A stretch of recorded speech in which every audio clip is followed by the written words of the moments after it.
The fans honestly did a great job supporting her. That wasn't the only time they memed on her, though. 続いてのキャスターはいくら丼ではなくウィンブルドン。あ、違いました。はい、山キャスターです。なんていうのかな。 That's actually pretty funny. テニスのようになんていうかこう。 In the end, the event came to a close without a hitch. And that's kind of unironically, I think that's the best way to address it. Yeah, I actually think that they addressed it in the best way. It's the smartest thing to do. Theme since.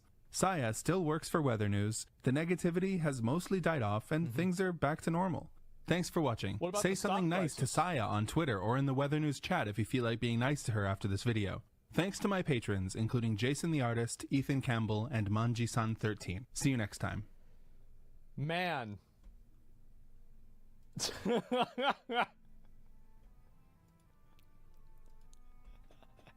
Ain't that something? Bro, I hope they make more of these. This is fucking amazing. I love this video. This is great. I'll link it to you guys. This is fucking amazing. No way, she's a traitor. Yep, there we go, guys.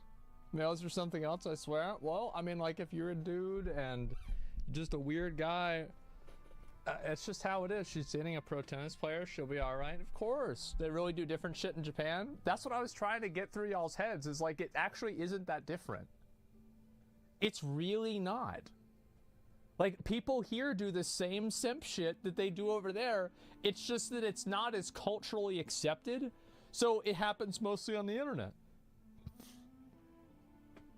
This guy's a video about time travel. It's cool too. Really? People are people wherever they are? Yeah, exactly, dude. It's so sad that so many guys get invested into this stuff. It really is. It is so fucking sad. But, you know, that's the way it goes. Never catch me simping unless she's a 10 of 10. Yeah, it's great, man. Takes you back to the parasocial video of Lucy, doesn't it? I mean, there's a lot of them, right? Yeah. Happens a lot more with women over there, too? Yeah, I think that it's definitely primarily with girls. Yep. That's the way the cookie crumbles. Yeah, it's like you farm people.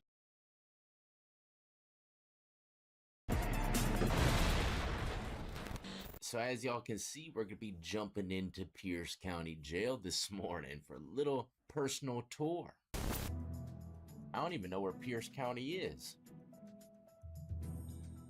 Clean windows. Hi, I'm Corrections Deputy Rachel Smith, and I've been with Pierce County Sheriff's Department since March of 2021. Nice. Let me give you a tour of the jail. Couple years. So this is the new jail vehicle, Sallyport. New jail smell, too. Arrested and brought in. They're first given a pat search right here, and then they proceed into booking to begin the booking process. So individuals. What kind of cigarette do you smoke in jail? Menthol Sallyports. I made that joke in jail, literally made it up. So if you ever hear it later on in life, know that I created that. You know, instead of Newport, Sallyport, get it? You know, Rachel, stop looking at me like a vampire. Brought in up to this booking bar right here, where they're given an additional pat-down search. They begin taking off all their property and handing it over to the corrections deputies to be placed in the property bag, as well as put in the body scanner to get scanned for any drugs or weapons. Ain't no ducking that puppy. Individuals are brought into the facility. All their property is placed in a property bag, and that will remain back here until they are released. This is definitely one of the more popular spots to visit in jail, okay? Because when you see this place, you're either going home or you're going to prison. And I'm not going to lie, just going to prison and putting on those street clothes going there makes you feel like you're going home until you see that damn yard. 1,000 people walking like cattle, 60% of them shanked up. As long as you got your street clothes on for a little bit, everything will be all right.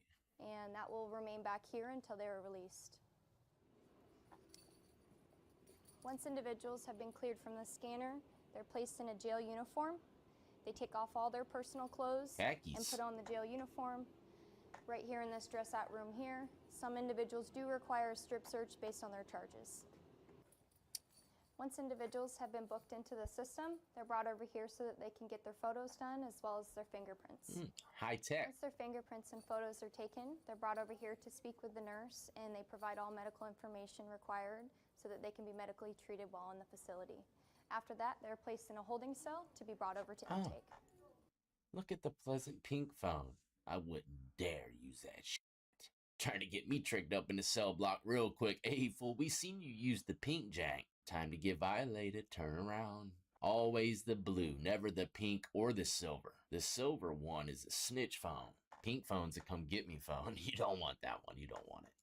When escorting individuals back to the new jail for release, they're brought back here. Look at those intercoms. Nice. Rachel, do you have a hint of gray in your hair?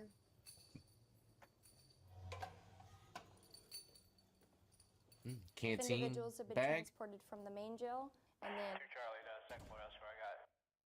they would have a seat on the bench. Turn your radio If the down. release officer is ready for them, they'd be brought over That here. bench is filthy. And they would begin the release process in giving them back their property out of their property bag, and then releasing them out this door over here. This is the release office. Victory door. Right here is the release window. Some individuals that would come here are people that are turning themselves in after court, or also bail bondsmen dropping off paperwork to eventually have individuals get released. Skateboarders like that area as well. Looks like Any we're kind of dealing with the handicap aftermath of a ramps fight in 2 Charlie. with rails. Oh, they had a fight in So 2 just Charlie? 2. So we're in 2 Charlie. Looks like there was a fight. The unit officer observed it, told them to stop fighting, and they did. He placed one of them outside in between the units, and escorts arrived to assist them out of the unit. Once we arrived, it was all over, and we no longer needed for the assistance. So this is one. Oh, look at this ragtag crew here. Pink salmon suits y'all. Looking like a holiday pack in there. They got them old retherm trays. Look, these trays, they look decent, but really they got little holes in them. So when they go through the dishwasher, they suck them inside of the tray. It goes inside the tray, and it'll be stagnant and moldy when it drips out. But I see that weak-ass shot of coffee right there. My mud, it's going to be blacker than oil. But yeah, I don't like these pink teas, man. I don't like them at all. One of the units in the new jail is called 2 Charlie. We currently have a little over 80 inmates being able to be housed in this unit.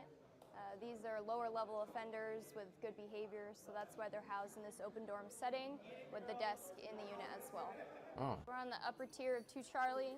As you can see, they have bunk beds in here. This is a crazy design. I kind of enjoy it, actually, man. You can get some good gambling in up here. This is like a Hilton Sky Bar.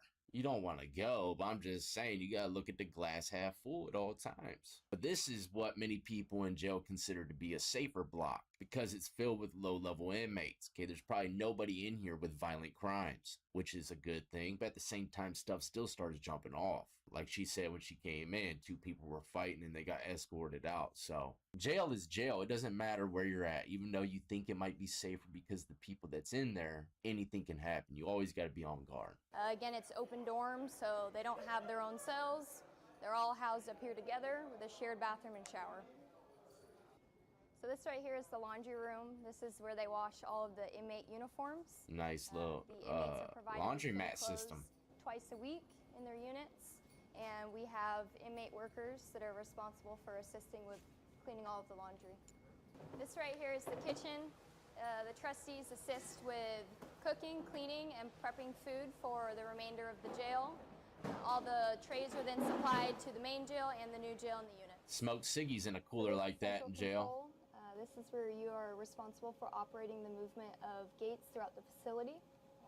So this is where they be When dozing a code off blue at, or huh? a medical emergency is called within the facility, it's extremely important to get to the gate right away, open the gate, and let all This is a nice jail, individuals into the unit.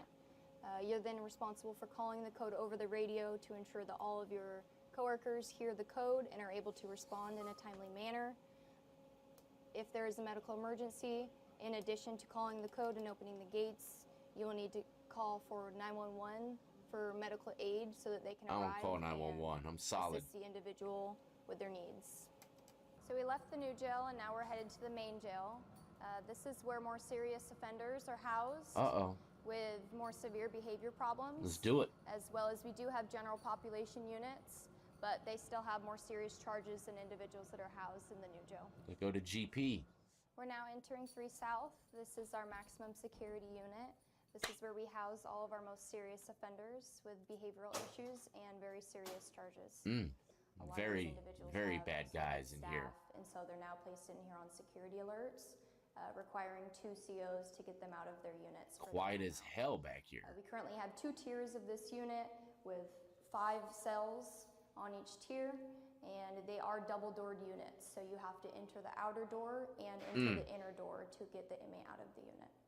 When individuals are housed in 3 South, they're only given 1 hour out a day. That's a 23-hour lockdown. When they are out for their hour, they're given access to use the phones, use the multi-purpose room, or to take a shower.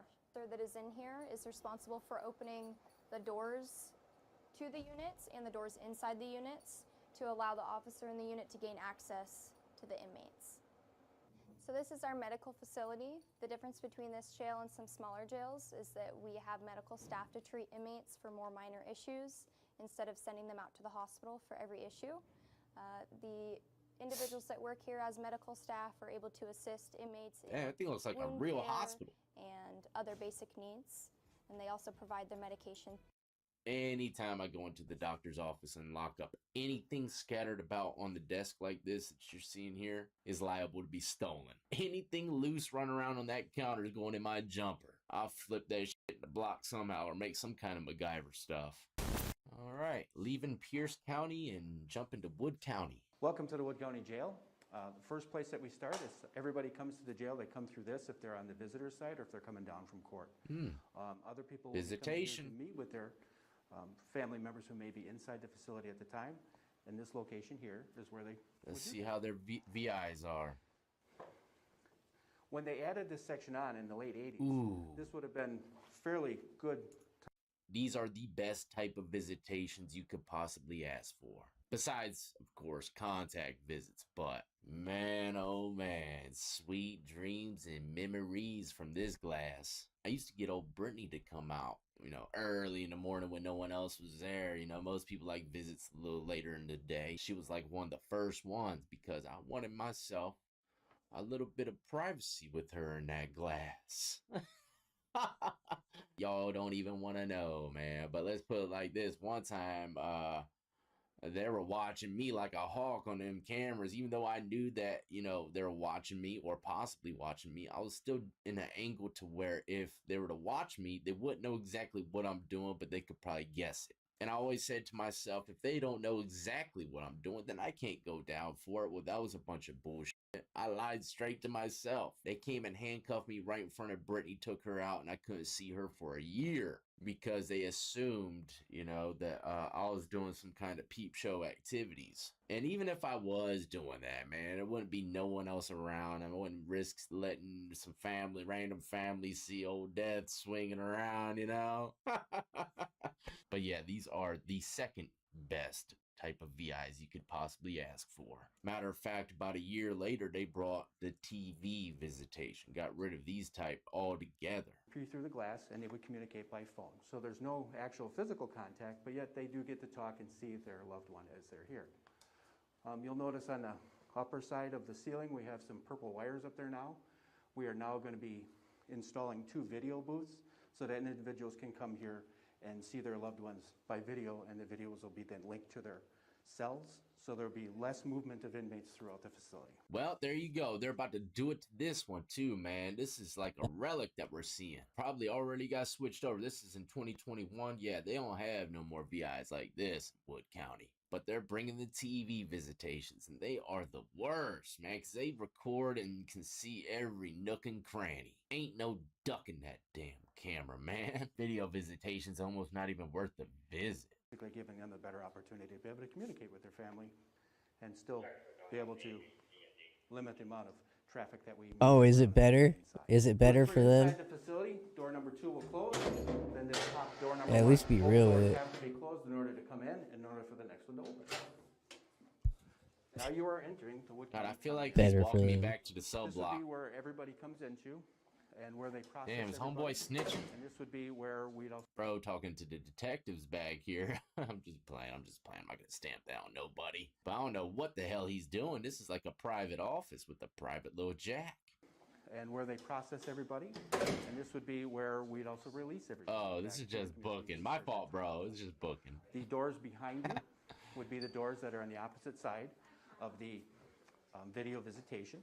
It's a And in the small video little jail. visitation, what they would do is we'd open this door, We'd allow the inmate to come in.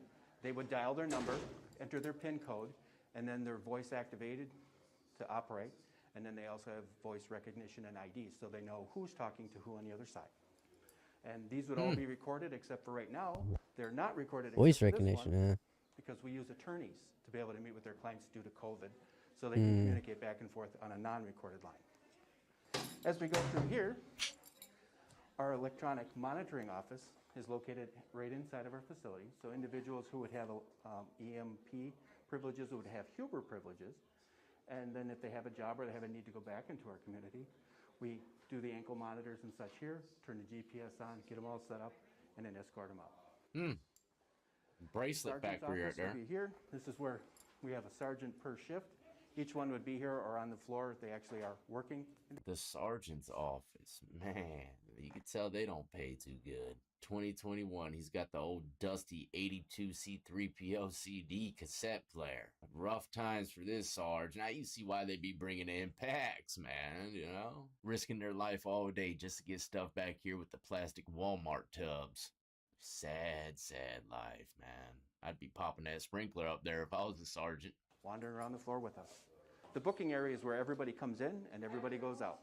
The little footprints on the floor is where we'd have the individuals walk up.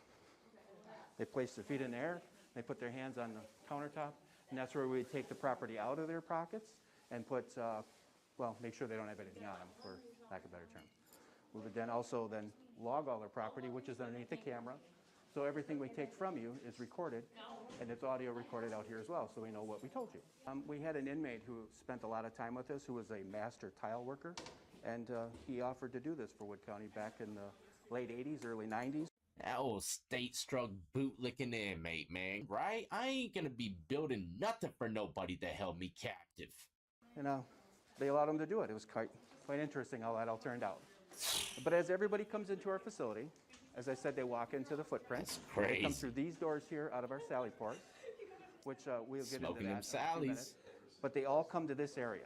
Everybody coming out of this area, going anywhere in the facility, crosses right here. So this is one of our busiest sections. Main Street right here, y'all. Which is also one of our biggest problems with our facility, is it's hard to keep track of who's going where as they're all mixing through. As you can hear the extreme noise that's going on in here now. I seen a couple Main Street hallways like that in jail, right? And you get lucky to see the females come through. Man, oh man, they can't keep us quiet. Once we get you booked in, we'll ask you a bunch of questions, and we lead you through this way. And this is where we would do your mug shots and take your fingerprints. And we lead you through this way, straight to Grandma's kitchen. Who installed these cabinets, man? You don't know what the hell you're doing. This is nowhere near jail attire. Someone needs to come cosmetic this puppy. Your mug shots and take your fingerprints. This is what's known as the mug There's some house cabinets for real. Where they would Hold take on. the photograph of the individual. Now, once we get you booked in, we'll ask you a bunch of questions, and we lead you through this way. And this is where we would do your mug shots and take your fingerprints. This is what. Never in my lucky stars did I think I'd find me a Magnum PI 357 flashlight. That thing will beat the sense out of you. Spot a stroke fast. I bet you can with that flashlight. The mug room is where they would take the photograph of the individual. So again, we have a black square on the floor and a gray background, so all the same background for every single photo. The camera is automated, and it's through our computer systems, and then it'll zoom in on you and take the pictures. So we have you hold the little sign, we have you turn left and right. A little ass computer system, man. Then this machine here is what's known as the fingerprint machine. It's all digital now, so you put your finger on the glass. Oh, nice. They went digital. Finally, Wood County. Yeah. The individuals then would print their cards out here, where we then sort everything for the DA's office, the clerk of court's office, and the judges, so that they can. You know, the state-of-the-art filing system here. Ain't but 5 pieces of paper in that filing, man. Ain't nothing jumping in Wood County. I know there ain't no poker or dice getting slang. All get the pieces of their information that they need at the same time. Behind you is quite an interesting little metal box. As I'd mentioned back in the visitation booth, it will actually, we have voice recognition software that runs through our jail. So Cool. you can pick up a phone anywhere in our Awesome. jail that is connected to our Totally inmate not security dystopian system. or anything. It will record your voice. It will match your voice each time you go through. And the more you talk on the phone, the more it can match you. So it's up to 95 to 98%. Dude, my phone apps do that. Speech, I guess. Ain't nothing technical about this lockup system, man. But what we do is we have you read a voice card, and supposedly these sentences. Even with the little bit of technology these guys got, man, it's still ancient in here. They're still hanging their keys from a wooden rack, man. Come on. Nobody does that no more. Here we are back in the main hallway. If you take a look from one end to the other, it is 99 yards from that door there to that doorway down there. Why not just make it 100? We like to say we're right in the middle at booking, but we're really not. We're just a little bit closer to the south side, so we refer to that as south and refer to that as north, and that would be beyond those bars down there. When this place was originally constructed, those bars down there, that would have been your maximum side of your facility, so anybody who was class 1 and 2 would be housed down there. So in other words, people for homicide or violent crimes would be down there. Everybody else would be this way in more of a dorm set. So you can put people who are likely classified together, because then they say you're not likely to have offending. Again, you still go through the whole process to make sure that they don't dislike each other either. So the biggest problem we have with this long hallway is, other than the people in the hallway, you can't see anybody inside of the facility itself. So each one of the doors that go off to the sides go to inmates. You cannot see them from here. You physically have to go to the door, and it'd be much like this door right behind us, where you would have to open up to look inside the glass. There's no intercom system for them to communicate outside of the facility. So once they're inside there, the only way they have to communicate with us is pounding. So you'll hear pounding every now and again, and you'll see corrections staff looking for where that's coming from to find out what the question is. So 99 yards. Oh, but you have all that high tech. But That's nothing some on either fucked side. up shit. So one man. of our problems is it's also 99 yards. Yeah, like voice recognition software and shit. But 6 holding cells, which during COVID has been rather challenging. So all new people coming in, we go quarantine for 14 days. 14 So we've ended up having to move blocks on this side, because there's individual cells in there that we can close doors in order to quarantine people for the 14 days. So in here we have our 6. So if you come in and you're not paying attention, don't want to listen, and you're very angry about things, we'll put you up here first, and we'll monitor you to ensure that you're okay until we can get you completely in and get you back down to quarantine. With these cells here, we have the 6, as I said. Our facility holds 132 people. There's 132 beds, but with classification, that means we're full at about 108 or 109, which today our population is 212. Wow. We have 90 people that 212 inmates in this jail. That ain't nothing. The jail that we were just in, what was it? Pierce County, they had over 80 inmates in one cell block. This is a major thing when it comes to lockup facilities. If the numbers are low, man, chances are you're gonna have a relaxed ride.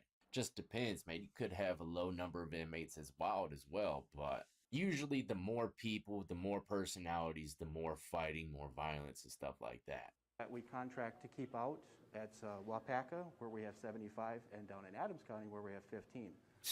Now that COVID restrictions are starting to back off, we're starting to climb in our population, and we'll be looking at actually more contracted beds in order to operate our facility.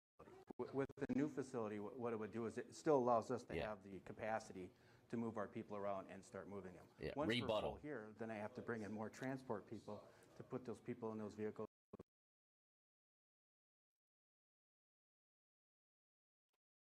and start running our numbers higher in our contracted areas. Adams County, we can only go 15. They won't let us go to 16 or 17. Wapaka County gives us a yearly average, which is a great deal for us, because right now I'll have 72 over there. I could send them 10 more to get to 82. Look, I'm lost with these numbers, bro. Come on. Jamie, Just show us the cell come blocks. on. Door of a holding cell. This is This boring. little door down Go, here is go, what go, they go, refer go, to go, as a go. wicket. Wicked. This is where you would That's a pass chuckhole, things bro. through to an individual who's inside there. So this is where you would also put their lunch tray, dinner trays, breakfast trays. They would then pull it inside and then consume the food. Show and put the tray cell. back here. If you needed them to come out of here and they were combative, you would have them kneel down in front of the door, put their hands here, handcuff them here, then release the door to go in. You would have, of course, help with you, so not just myself. Inside this facility here, There you go. Open you'll her see up. the little pads. This is individuals that would be on a watch. We would then mark this here button, because we would say that Theodore Ashbeck is in holding number 4, and then I would push my wand on this button, which says it's occupied, And then I would select one of these, so what's generally going on inside there at the time. What? If it's What? empty, I just push the yellow one. So every time you go by, push the yellow button. Inside of our little cell, you'll notice a concrete bunk. We'll give you a mattress to go on top. You have your own toilet and your own water supply. That right there, y'all. Wow, wow, wow. Concrete. Memories. Juvie jail. I'll never forget it. That was the first bed I ever slept on. A concrete slab. I was about 14 years old. The lights do dim in here. We can dim them down for an individual who's having some difficulties or during trying to sleep. I love the dim. This would be this area you would stay in then for the period of time that you're either up here till you can get back into or be put into quarantine in COVID.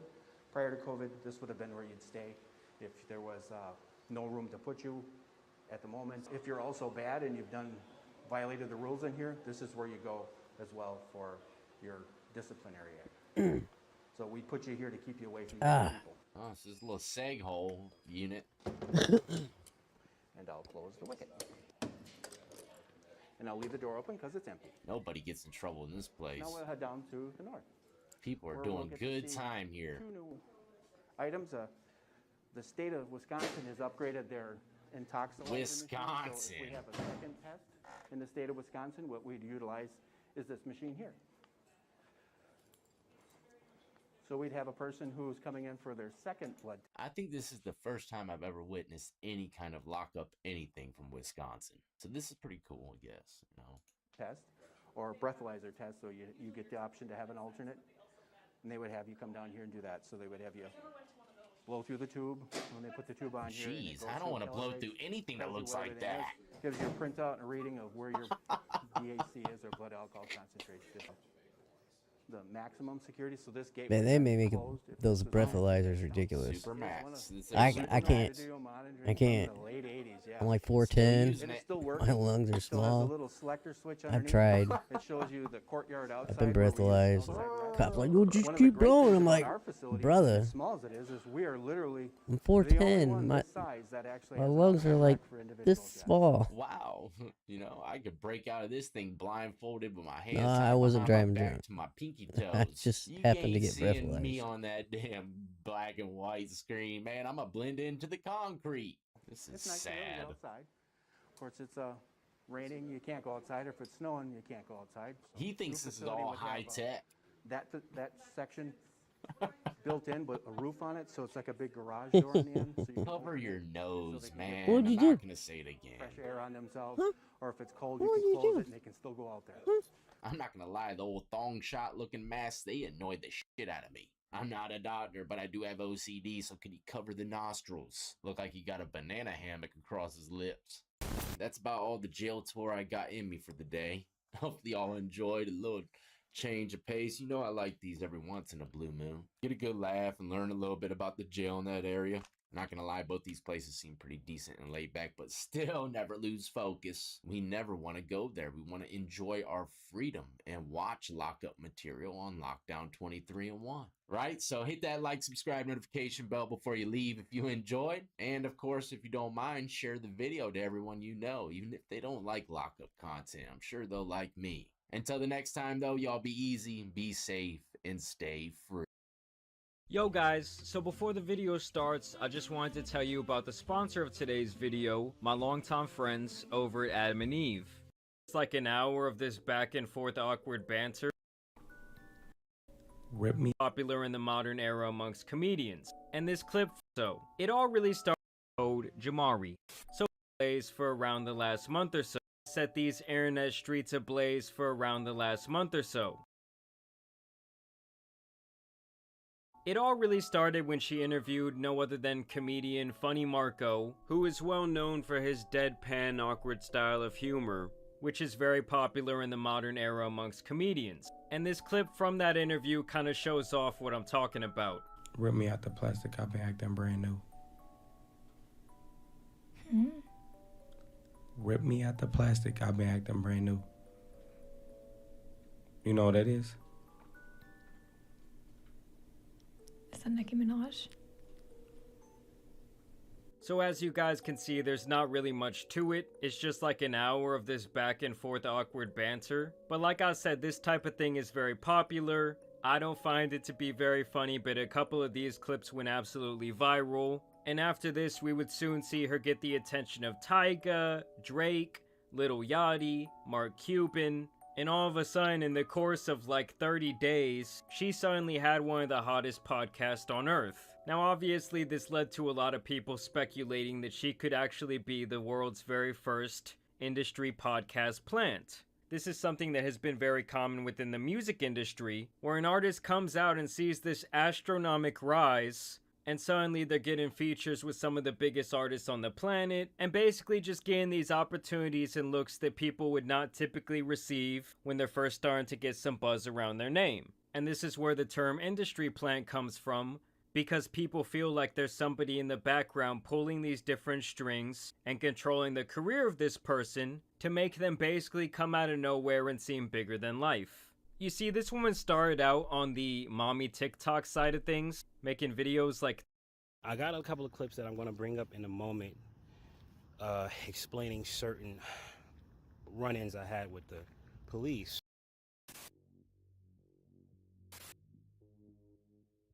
A man, after writing...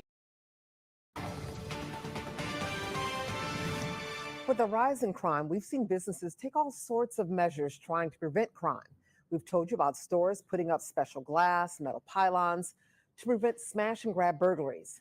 Well, now some stores are trying a whole new security measure. Yeah. Classical music. This is a stretch, I tell you. Fox 13's Jack Villieu is live at the Walgreens at Union and Pauline tonight.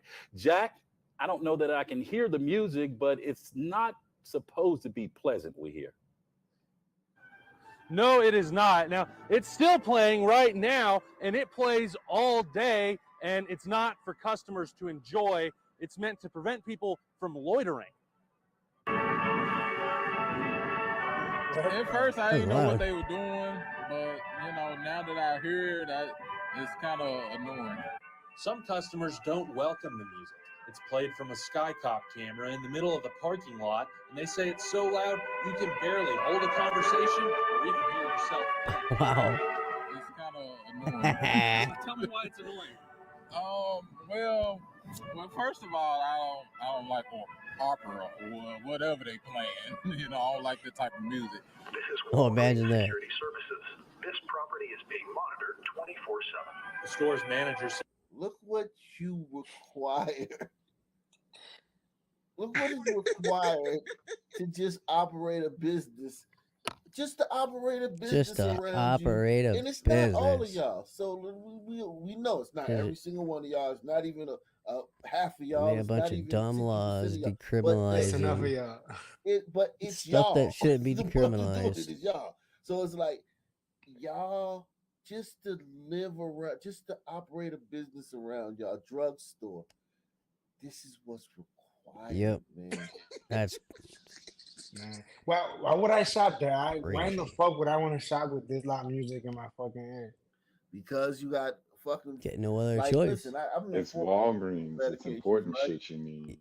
So Yep. my Yeah. medications, they come through a certain Medications. CVS, right? Yep. So I have to go to that CVS to pick up my medications. Yep.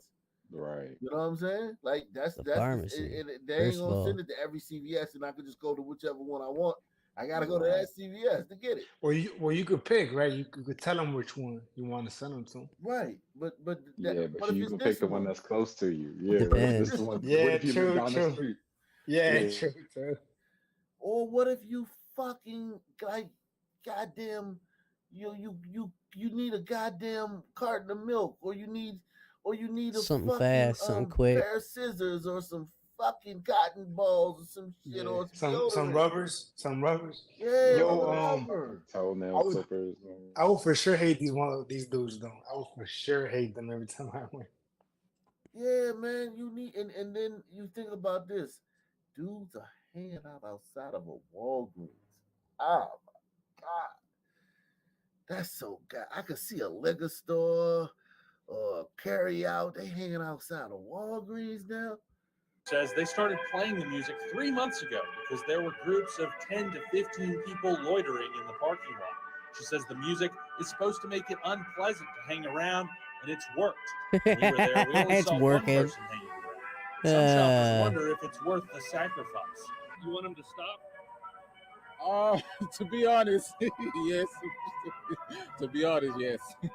The music is so loud you can hear it from across the street and at the bus stop on the sidewalk. One rider there says he likes having something to listen to while he waits for his bus, and keeping the parking lot clear is just an added bonus. Because everybody else listens to hip-hop, pop, rock, and everything else, you know. Classical, yeah, I don't think they'll stick around too long and try to, you know, Memphis jerk on that, you know what I'm saying? And it's not just this Walgreens that's playing that classical music. We visited 2 other stores that are doing the same thing. And coming up tonight at 10, we're going to hear from a man who works right across the street. Fucking clown says world, he's sick man. of hearing that orchestral music all day at work. Yeah, I was going to see if you and your photographer could do a waltz to it, but God I'll let you forbid we pass arrest this. criminals. Jack bill you for us in the medical district tonight, Jack. Thanks. Wow. Well, we know it's gonna work though. We all know that. Oh. Oh, it's totally gonna work.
Hey guys, what's up? Mad Season here, back with another video for you.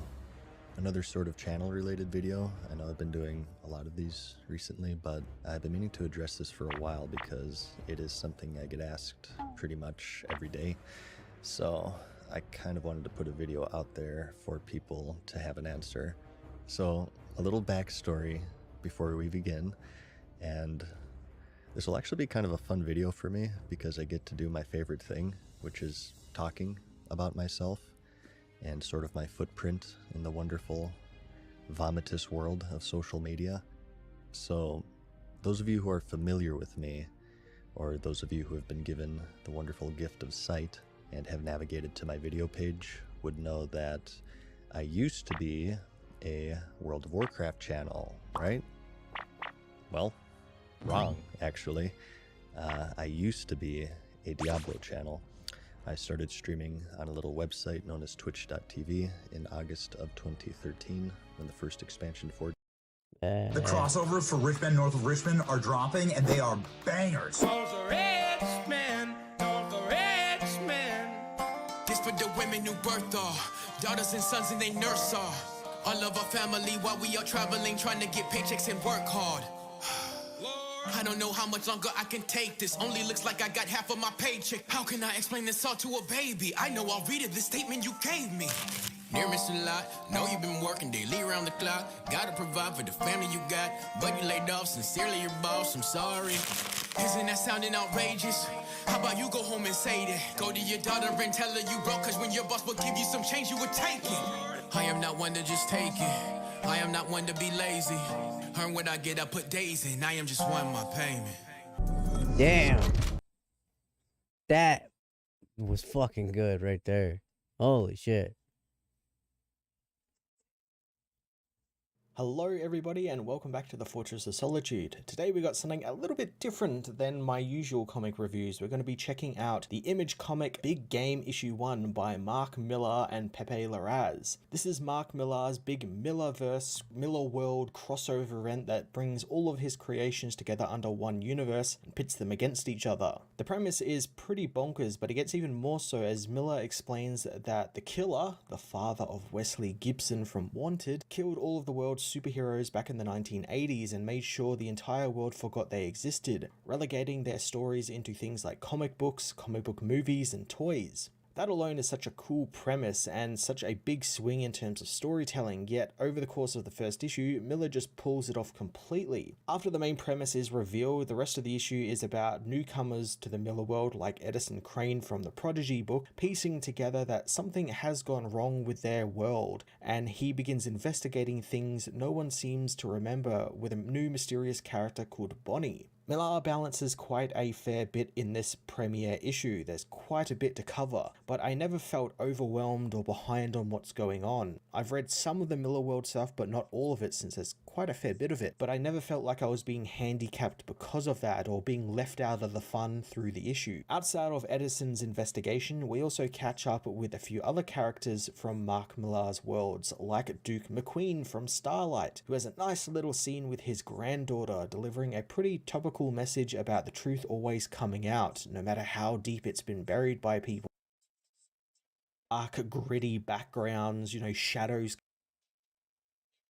Just because obviously the heroes did exist before, but they are being used as begins investigating things no one seems to remember with a new mysterious character called Bonnie. Millar balances quite a fair bit in this premiere issue. There's quite a bit to cover, but I never felt overwhelmed or behind on what's going on. I've read some of the Millar World stuff, but not all of it since there's quite a fair bit of it, but I never felt like I was being handicapped because of that or being left out of the fun through the issue. Outside of Edison's investigation, we also catch up with a few other characters from Mark Millar's worlds, like Duke McQueen from Starlight, who has a nice little scene with his granddaughter delivering a pretty topical message about the truth always coming out, no matter how deep it's been buried by people. The other big creation, of course, is Kick-Ass, as Dave Lazowski gets caught back up with things as we find out that he's pretty desperate to get back in the hero game as Kick-Ass. He's been trying to find other things to occupy his life, but he finds that nothing does it so much like superheroing, and he actually ends up trying to join the Ambassadors, writing to the leader of the Ambassadors to see if he can join as the American Ambassador. The Ambassadors, of course, are a big part of the issue, being that they're the most recent Millar World creation, and I liked that they are being used as the world's first superhero team, more or less, and one of the big reasons why Wesley Gibson has decided to continue his father's plan and take down the heroes yet again. I think it's quite cool that we're using these newer characters in such a cool way, and just the team of the Ambassadors, which what I've read of so far has been pretty good, and I like the idea that they're all just named after the country they represent. It keeps things nice and simple and makes so that you don't have to remember long hero names or different heroes and who's who and everything. You can just tell by their costume, which is just the flag of their nation. The sequence with Kick-Ass is also pretty cool, since Dave is being used as the genesis of this new age of heroes, and it's quite cool being that Kick-Ass was really the first hero here on the Millar world, and Millar is bringing that back and sort of kind of retconning it a little bit, if I would say, just because obviously the heroes did exist before but no one remembered them. But I like that he's using Dave as the genesis of this new age of heroes that people like Nightclub and Huck and the Ambassadors spawned out of. It kind of gives him a bit more sort of clout in the event, and I'm intrigued to see what he's going to do with Dave. In terms of villains for the series, Wesley Gibson is obviously the big bad of the story, and will probably shock people who have only seen the film, where in the film he's kind of a hero, more or less, but in the book he's definitely a villain. He's a proper villain. His dad was a leader of a supervillain group, and I like that he's now the no-nonsense big villain trying to recreate what his father did. I also love the idea that in trying to rid the world of big, bombastic, colourful heroes, he himself has become a big, bombastic, mustache-twirling villain. It's kind of cool that he can't see what he's become is something that he would actually hate, and I quite like that idea. His main partner through the book, of course, is Nemesis, the white-caped assassin who is being used as his main attack dog, or he's heavy for the series, as he's the one who's being actively sent out to hunt these heroes and take down heroes like the ambassadors. Pepe Larraz helps tell Millar's huge storyline with his just perfect artwork. I love Pepe's work over on the X-Men books, and here is no different. He brings this big, bombastic, blockbuster feel to the story, and it never just lets up, keeping this huge story running at a really nice pace. It flows really well from page to page. I would also like to bring special attention to the Duke McQueen section of the book, which just looked fantastic, and it had this lovely late afternoon sun-drenched dream-like quality to it, and it helped visualize the character and how he's, you know, kind of wholesome and kind to others. And it's mirrored greatly with the Nemesis related artwork, which is all these dark, gritty backgrounds, you know, shadows casting everywhere, and it's then offset by the villain's bright white attire. Big Game issue 1 is off to one hell of a beginning, pulling together all of Mark Millar's most popular creations into one pretty well set out storyline. It sets up the 5-issue event premise and immediately starts stacking bodies in Millar's signature cynical fashion. I'm going to give this issue a 9 out of 10, so give it a go, and I promise you will not be disappointed.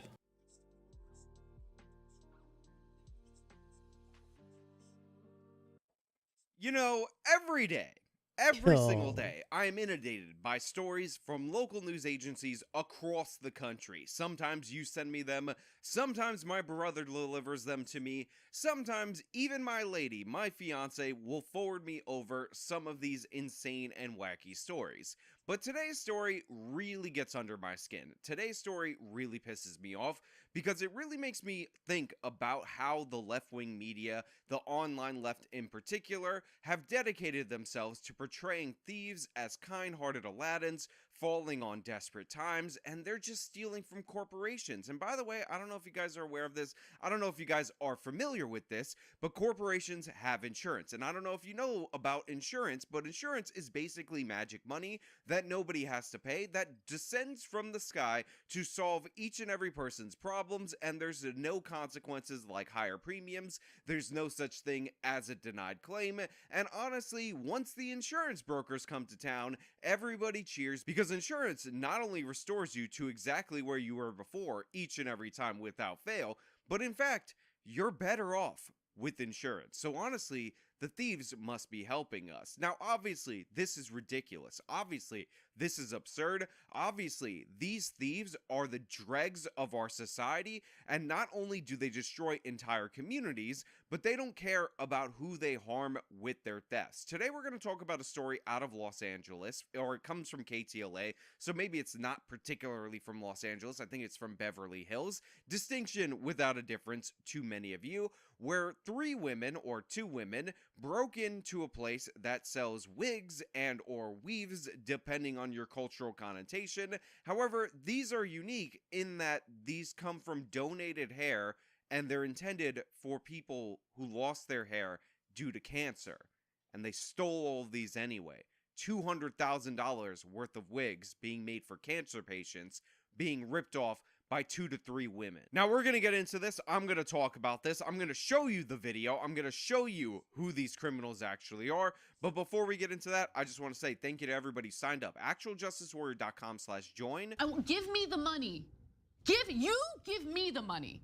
Okay? And thank you to the podcast listeners, Spotify, Apple, and Google's podcasting platform. Yeah, Sam and Pedro, it is really sad, right? We see these boarded up buildings here in Southern California. We know exactly what it means. Another middle of the night smash and grab burglary. So the opening of this story is actually pretty sad, even though it's glossed over by this local news reporter. She says, when you see boarded up windows like this in Southern California, we all know exactly We all know what what it means. It happens every day. It's fine. Robbery that It's happened in fine. the middle of the night. We live in But the way California. that she says it, and by the way, this is reflective of the reality of Southern California, is as if it is normal. And the reason she says it that way It's what you is pay because for living in this has been California, bright and normalized in sunny. the state of California. Yay. Now, I recently praised Poop Karen and Bass syringe for mats. targeting organized Whee! retail thieves with her task force and trying to hold Gascon accountable, but it is undeniable that since the Black Lives Matter riots, since a bunch of implementations of soft on crime policies, these thefts have become more and more common in many places across the country, and specifically in left-wing cities like the city of Los Angeles. However, like I said, this story has an even more tragic element. But this time, you're right. It's not just the business that's affected, it's the cancer patients that they serve.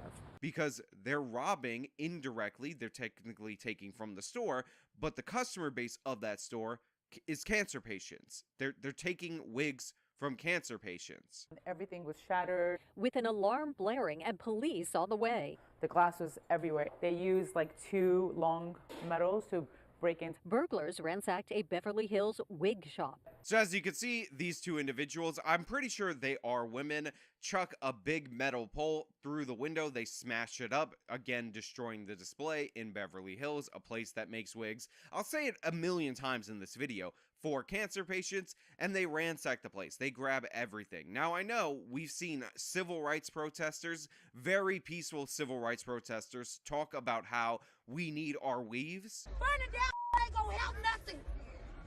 Y'all burning down we need in our community. Take that to the suburbs. Burn that down. Hey! We need our weed. So this might confuse you. You might think this is some kind of civil disobedience based on mainstream media propaganda that was put forward over the course of years. Burn nothing down. These people, these individuals are acting in a thuggish, brutish way, and they are robbing cancer patients. Again, these wigs are made from human hair. They're meant to make people, can we get on the same page as burning nothing who lose down? their hair due to chemotherapy, How about that, feel feminine again. And these people are taking that away for a quick buck. Now, I know many of you might think they might be feeding that hair, that human hair-based wig, to their starving children. That actually might be Aladdin. Hey, it's Aladdin, man. He's gotta feed the monkey with the and the 2 kids. We would have seen him in the Disney You remember movie the 2 doing kids, this the very big same bright thing eyes? to cancer patients across the state How of dare California. you But be I against assure you, Aladdin. these people are brutish thugs. They're criminals. They have no care for society. They did this for personal enrichment. They're gonna sell the wigs, And by then the buy way, the bread. It's not their first time. How about This that? smash and grab robbery Smart guy. may look brutish on its surface, but make no mistake, when you get Sorry. in and clear out that much merchandise that quickly, this is a well-planned and executed robbery. Now, fortunately, all we have to do is look for the women with the flashy wigs going forward in some part of California, and we will find these perpetrators. It shouldn't be that hard, but prosecuting these people needs to be an absolute necessity. Again, over $200,000 in these wigs, these very nice wigs that are made for cancer patients, all so that they could either look good or make a profit off of it. These people are the scum of society, and the business owner, the business itself, is the one that is actually caring for people in society. Make no mistake about it. 70 custom human hair wigs worth almost $200,000 stolen from the wig ferry on La Cienega in Beverly Hills. It's not even the value of them, just like, I don't know, it belongs to someone. Mona Zerger has been in business for 6 years, and she's alarmed by increasing crime in the neighborhood, but never imagined her small shop would be targeted. Are you by really thieves. Look, I'm trying alarmed? not to be angry. I'm trying to be a good guy. I'm trying to Are put a you really smile on my alarmed? face for all you guys out there in the audience. But the thing is, even though this was said by the local news segment and it might have been a misquote or a paraphrase, this kind of attitude that you don't believe it happens to small businesses or small shops is insanely stupid. You only get this perspective if your only contact with this retail theft is looking at those very viral videos that happen to go on when there happens to be a mall. But in reality, in actuality, these small shops are hit probably disproportionately harder than these major stores. These flash mob robberies happen there as well. These break-ins in the middle of the night also happen at these stores. We see the malls that it's happening, like we can't even take our children to the mall anymore these days. We can't go shopping to the mall. And so when something like this happened, I was like, I couldn't believe it. There's a reason that all Y'all these small voted for businesses this. on I'm Main Street, not in a strip mall, not in a mega mall, Let's are also decriminalize going out of everything. business. There's a reason that we've done story after story of anything, including ice cream shops where people dig their dirty hands into the product, spoiling tens of thousands of dollars worth of ice cream, even though they're just trying to steal a little bit of money out of the register intentionally. They just decided to ruin stuff based on the fact that they act like animals. This is happening everywhere. Every store all the time. And the reason why is because you don't get prosecuted for this. Nope. Remember, I did the story of the guy who got convicted on No 77 prosecutions. felonies for burglarizing businesses. The snake guy, the supervillain, that guy in particular. Well, go I'm a look snake closely at the snake. businesses that this guy was breaking into. It's restaurants, it's small businesses, it's pop-up shops. It's all of these things that are not your mega malls and not your Nordstroms, that don't require 30 people to join up in order to loot the place, that are being hit and they're being devastated. And unlike those places, they don't have the economies of scale in order to compensate with it. You are not safe because you're not operating in a mall. You are not safe because you're operating a store in a nice neighborhood. When they decide that they're not going to put violent repeat offenders or just repeat offenders, who, by the way, will become violent in the future, in prison, like California state law says, and they decide they have to shift them to county jail, the county jails get overcrowded, so then they just get dumped back onto the streets. This is what you can expect in every part of California, especially Southern California, where you combine that with a woke district attorney who's not interested in prosecuting anyone. They robbed cancer patients. Can we get some serious charges? Can you go to prison for doing that? If anything in our society should indicate on whether or not we care for our sick, whether or not we care for the vulnerable, it should not be catering to these criminals. It should be catering to the sick, to women who just want to feel feminine after chemotherapy, but we can't even do that. Most of the wigs were meant for cancer and alopecia patients. Most clients had been waiting weeks for their custom wigs. We had to call the clients one by one. We have a lot of children that we work with. We have elderly women. It's heartbreaking because a lot of them are going through treatment. Maybe this will help personalize what we're talking about here, because I know a lot of people on the left are saying it's just property. I know a lot of people on the left are saying, you know what, those poor women that are stealing all those weaves, they're just Aladdin. But this store also customizes the wigs so that they look more realistic. They have a bunch of cancer patients. Alopecia is just baldness, so I'm not concerned about Jada Pinkett Smith, if I'm being perfectly honest. But children with cancer can't have a little bit of hair.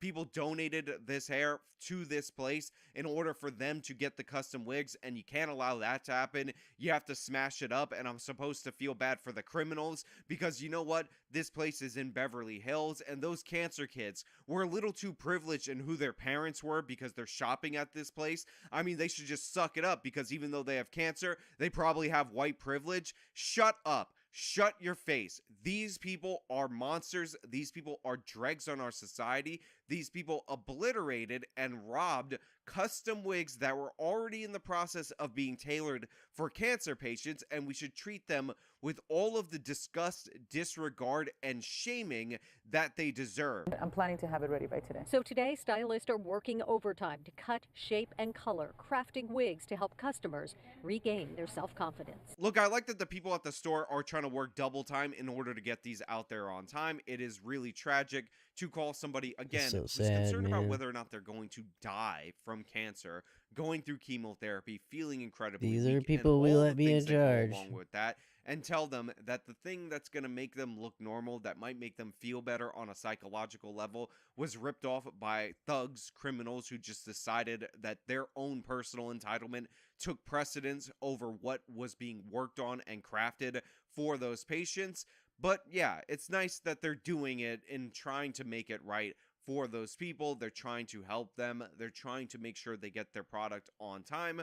But this is not the way that it should be. And when these people are caught, their faces should be plastered all over the news. They should be named and shamed. We should find out who their parents were, shame them a little bit too. If they have kids, we should find them at school, wag our finger at them, tell them that their mothers are bad people, because this is I mean, the if way you that could it should find be. the Maybe that father, last good part luck. a little bit too But extreme. Maybe they'll just get shamed by their these mom. children appearing don't on the have local fathers, news. I But guarantee yeah, you if you have that. any information about this, you definitely should turn these people in. If you see this video, if you see these patients without their wigs that they actually paid for, then you're scum if you don't do anything. If you think that these are the innocent victims, these women ripping off the place, showing complete and utter disregard for the product while they're doing it for a quick buck, are the real victims, then you need to get your head examined. You have problems, and believe me, a wig is not going to fix your issues. But hey, Those are just my thoughts. They happen to be 100% right. Like, I don't emphasize this enough,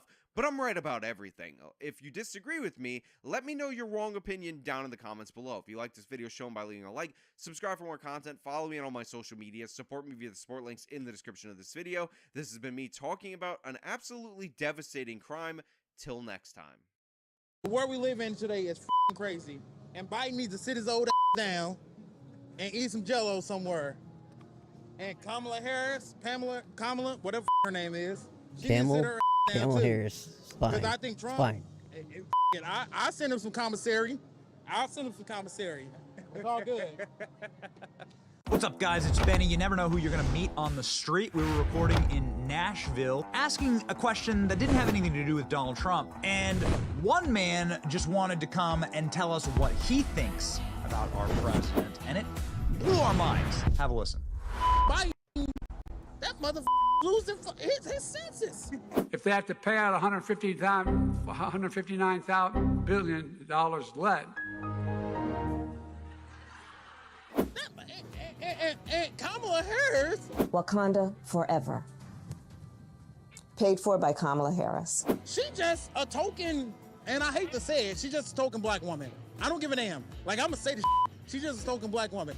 We gotta take this stuff seriously as you are, because you have been forced to have to take it seriously.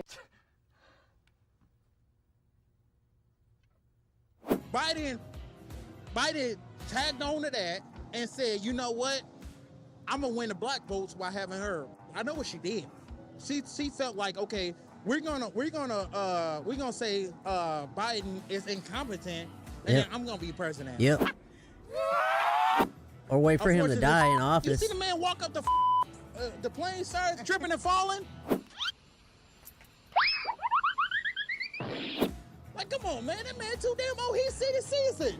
We need to be talking about Jell-O and senior citizen homes for his ass. Like, don't get me wrong. Hey, listen, it is what it is. I'm not a political person at all, but I will say one thing. His ass need to go, and her ass need to go. Because she just, like, you call me Uncle Tom, she's the real motherfucking Uncle Tom. You need to get to go and need to be able to get where you need to go to do the work and get home. What? I think Trump should be president. And I'm going to tell you why. Because we need somebody that's we could afford in the White gas. House. It's just awfully good that someone with the temperament of Donald Trump is not in charge of the law in our country. Because you'd be in jail. Things didn't cost We need 20% somebody that's more. going to tell these foreign countries, you, While everybody's this is the way still we're getting gonna paid do the it. same. If you don't like it, we'll meet you on the battlefield. These other presidents, That's they it right bend there, man. and, Like, and they break that's to their it. will That's all I need to say. of these foreign countries and let Kim Jong-un, whatever his name is, that Chinese mother. Yep. Listen, him. He can go to hell. All the countries were Although afraid of us. I like the egg rolls. They The didn't think we were motherfuckers are amazing. jokes. But listen, these foreign countries, we let them dictate what the we do. Yep. We are powerful. Yep. They need to understand that They United States of dictate America like don't fucking play. All our you gotta do is some of these entertainment good old boys out here in the alone. back roads, and we'll go out there. Oh, can't make that. Won't If do they well put in Donald- China, they make so Donald let's Trump not a make it political at prisoner. all. They're trying to put him in jail. Does that make you want to vote for the political prisoner? Does that make you want to vote for him even more? Does that make you support him even more? Yes, because the thing is, what people don't like about him is that he got his own money. He don't need these power packs from other political They people hate to him, tell so him you therefore- need to do it this way and that way. He got his own money, and he say this is how it's gonna go. And if you don't like it, you can kiss my. He don't bite his tongue because he has his own money. You've called women you Yep. don't like fat pigs, dogs, slobs, He doesn't need and disgusting cooking animals. donations. I Your mean, Twitter account. Only Rosie O'Donnell. He got his own money. He say what the he feel. I mean, and that's what I but like about him. the way in People which he don't got his understand. money, we need it can't be debated. in the White House. We need But somebody that's he's gonna got tell his you own how money. the it is at the end of the day. Get a job. Get a job. We need that. You know, we need somebody to tell these foreign countries, you. This is Yeah, how we're gonna no. do it. And if you don't like No. it, you can kiss my. All our and we money's gonna- coming we gonna home. See you on the battlefield. We need all our money I was is coming wondering home. what That's what I want to you hear. would say to President Obama. You're fired. No more checks. No more cutting checks People don't for understand Israel. that. People don't get No more that. cutting checks We need for that. I feel like if by Ukraine, him no being more indicted, that checks just goes to for show all these he's not countries. They playing don't do ball shit for with us. these rich politicians. These But rich yet people, like, get you all know our the crazy tax part money. about it. You get these rich politicians. How many of their kids has been pulled over for DUI? How many of their kids has been pulled over for shit that they committed? Well, Joe Biden's son's getting away with murder, cocaine, drug, gun offenses. Exactly. We All this done shit. f***ed up shit. The problem is the people that point fingers, those are the people that just haven't been caught with it. And if they've been caught, the politicians, they know the people to get them out of it. Some of us, like as Americans, as citizens, we have been forced to deal with our consequence. But you got these rich people, they know the right people, they talk to the right people, and they should get expunged. It's gone. That's not right. It's gone. That's It's not right talked at all. about in the news. You know, like, Stay we on the all news. need to stand up. We all need to be held responsible most for news our stations. actions. And I think a rich person, a congressman, a senator, a president, the world we live in today is f***ing crazy. And Biden needs to Both sit sides his are old fucked. down Don't let and you. eat some Jello somewhere. Both sides are fucked. But there's only one And side that Kamala owns Harris, Pamela, damn Kamala, near everything. whatever her name is, From she the needs to sit her ass colleges down too. Because I think to Trump, the news I organizations. send him some commissary. There's only I'll send one him some side commissary. that owns It's all all good. that. Most of it. And that's the really, at the end of the day, only difference. You have to between the two. understand that the advice that you're giving, you can be nuanced In my with opinion. it on a In my long form opinion, podcast anyway. like this, but the advice that you're giving, most men are gonna internalize that and think, especially young men, that the goal is sex. Like that's the tunnel vision goal, is to have sex with a lot of women. Like that's what we need to do. And so I don't know if you've ever thought about what happens from a brain chemistry standpoint when you have something as high, something with as extreme of a dopamine response as sex, when that becomes your primary driving factor of what you're trying to accomplish. And say you accomplish that repeatedly over years, and say over 5 years, your goal is to meet as many women and have sex with as many women as possible. But that's the end of the goal. Like, I want to meet women, I want to learn how to engage with women, I want to have sex with women. What you're doing is you're training your brain from a you can't get past this. It's this. You could replace this with anything. You replace it with cocaine. You can replace it with any addictive behavior of what happens in the brain. It's going to imprint on your brain that behavior, that when you engage in that behavior and that pursuit, you're going to get this big, once you finally achieve it, this big dopamine spike, big. And then you're going to get a big dopamine crash below baseline. And over time, what you're doing is you're training your brain, and you really, at some point, it's more subconscious than anything else, that is the pursuit that you must engage in to get that feeling, whatever you want to call it, that feeling of accomplishment, of what you would think is happiness, which is not happiness. It's fleeting happiness. But that becomes then the pattern that is imprinted on your brain. And to get out of that I'm talking about neural pathways that bond very strongly. And to get out of that, you have to physically rewire your brain. And so my concern with this advice is that by the time the men are ready to settle down, to have kids, to be the best, what I think, I'll die on this hill, being a dad and having a family, there's nothing in the world that will ever be as satisfying or give you the feeling of accomplishment and purpose in your life, period. I'll die on that hill every day. And by the time they're ready to do that, in order for them to get into that state and not still be in this cycle of needing to get that dopamine hit that they've been trained to get over years and years, you have to rewire your entire brain. And that takes time, and it's hard. Trust me, it's hard. It's really hard to do. And so that results, in my opinion, that's infidelity in marriages, it's divorces, it's fatherless homes, which then creates a whole nother cycle over and over again of this same cycle of chasing pleasure over purpose.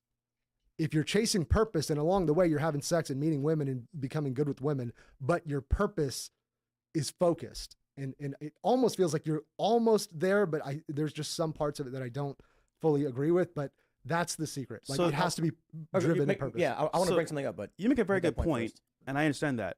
But I could argue as well, if I stick with one woman, right, multiple times, I wouldn't say during a period of like a relationship, isn't that the same thing? And as well, let's say it's not the same thing. Why? Because it's you're pair bonding. It's not you're pair bonding and you're building a relationship. Unless you're just using them for sex, then it's sure, maybe it's the same thing. But if you're with a person and you have an intention of building a life with that person, and you're pair bonding and you're learning how to communicate effectively and you're doing all the things to build yourself up as to become the leader of a family and the leader of that unit, it's not the same thing. So I'm with that person, but I don't know from experience if she's good for me or not. And as a result, I made that choice not knowing. So I ask you a question, right? When you go to buy a car, I'm not saying a woman a car, I'm giving you an example here. When you go to buy a car, right? What do you do first when you buy the car? You go to your salesman, talk to them about the car, test drive it, and you go buy it. I'm just saying for most men, sex is a goal, but not the end all be a goal. It's a part of the equation. I'm just saying have that as a part of your repertoire. So when you meet the woman, all right, sex is good. She's good as a person, as an individual, good family, good to be a mother. All right, full package. I can make it. I have a choice here that this is a good woman for me. That's what we're saying here. We're not saying that that's the end goal be all. And for you to be able to come to that, rationally sound and logically sound conclusion that this girl is the right one, you have had to have dealt with a bunch of women that might have not been the right one. And what I'm saying is that in today's day and age, most women are not worthy of a long-term relationship. So guys need to be able to vet women correctly. Otherwise, they're the ones that take all the risks. So I get what you're saying, where you're saying like, hey, this might be destructive, but sex doesn't affect men the same way it affects women with pair bonding and having high partners. There's plenty of guys that can go ahead, have a bunch of women, and then go ahead and decide, you know what, I want to settle down now, because at the end of the day, men are the ones that pick who they commit to. It's just not true. Like you're right about the pair bonding aspect, but it's not true from a brain chemistry standpoint. When you it's just science, and I wish like Andrew Huberman was here. He could explain it much better than I can. But like, you can't get away from the brain mechanisms of what I'm talking about when you are casual sex that is not based in a relationship. You have sex with a woman tonight. You have sex with a woman tomorrow night. Whatever. And I'm sure you guys do really well. You're wealthy guys. You're good looking guys. Like I'm sure you guys clean up well. Pause. But like, but that behavior. It is high, really extreme dopamine. I understand that. Okay, and I understand promiscuity can affect both genders negatively. I understand that. So let me. I want to address this because I agree on the you're better off not being as promiscuous. I understand what you guys are saying though, and I think I'm curious. It sounds like you guys are saying, hey, this is the way the world is. You have to adapt to it. Yeah. And your view is more like, no, we should not be engaging in these things, but. Let me show you this graphic from the Washington Post. This is an article that has been around for some time. Young men driving the decline in sex. Share of men and women between the ages of 18 and 30 reporting no sex in the past. 28% of men, 18% of women. And that skyrockets, that deviation really comes into effect around 2009, 2010. I think the internet plays a big role in this. Huge. But first, there's something to be said about this. Men and women have to have sex with each other for the most part. If men are not having sex at all and women are having sex, obviously there's a point to be made about maybe the women are having sex with each other or something like that. But I don't think that's a large component of what we're seeing here. I think the issue is the women mostly are still having sex at comparable levels to what they've always done.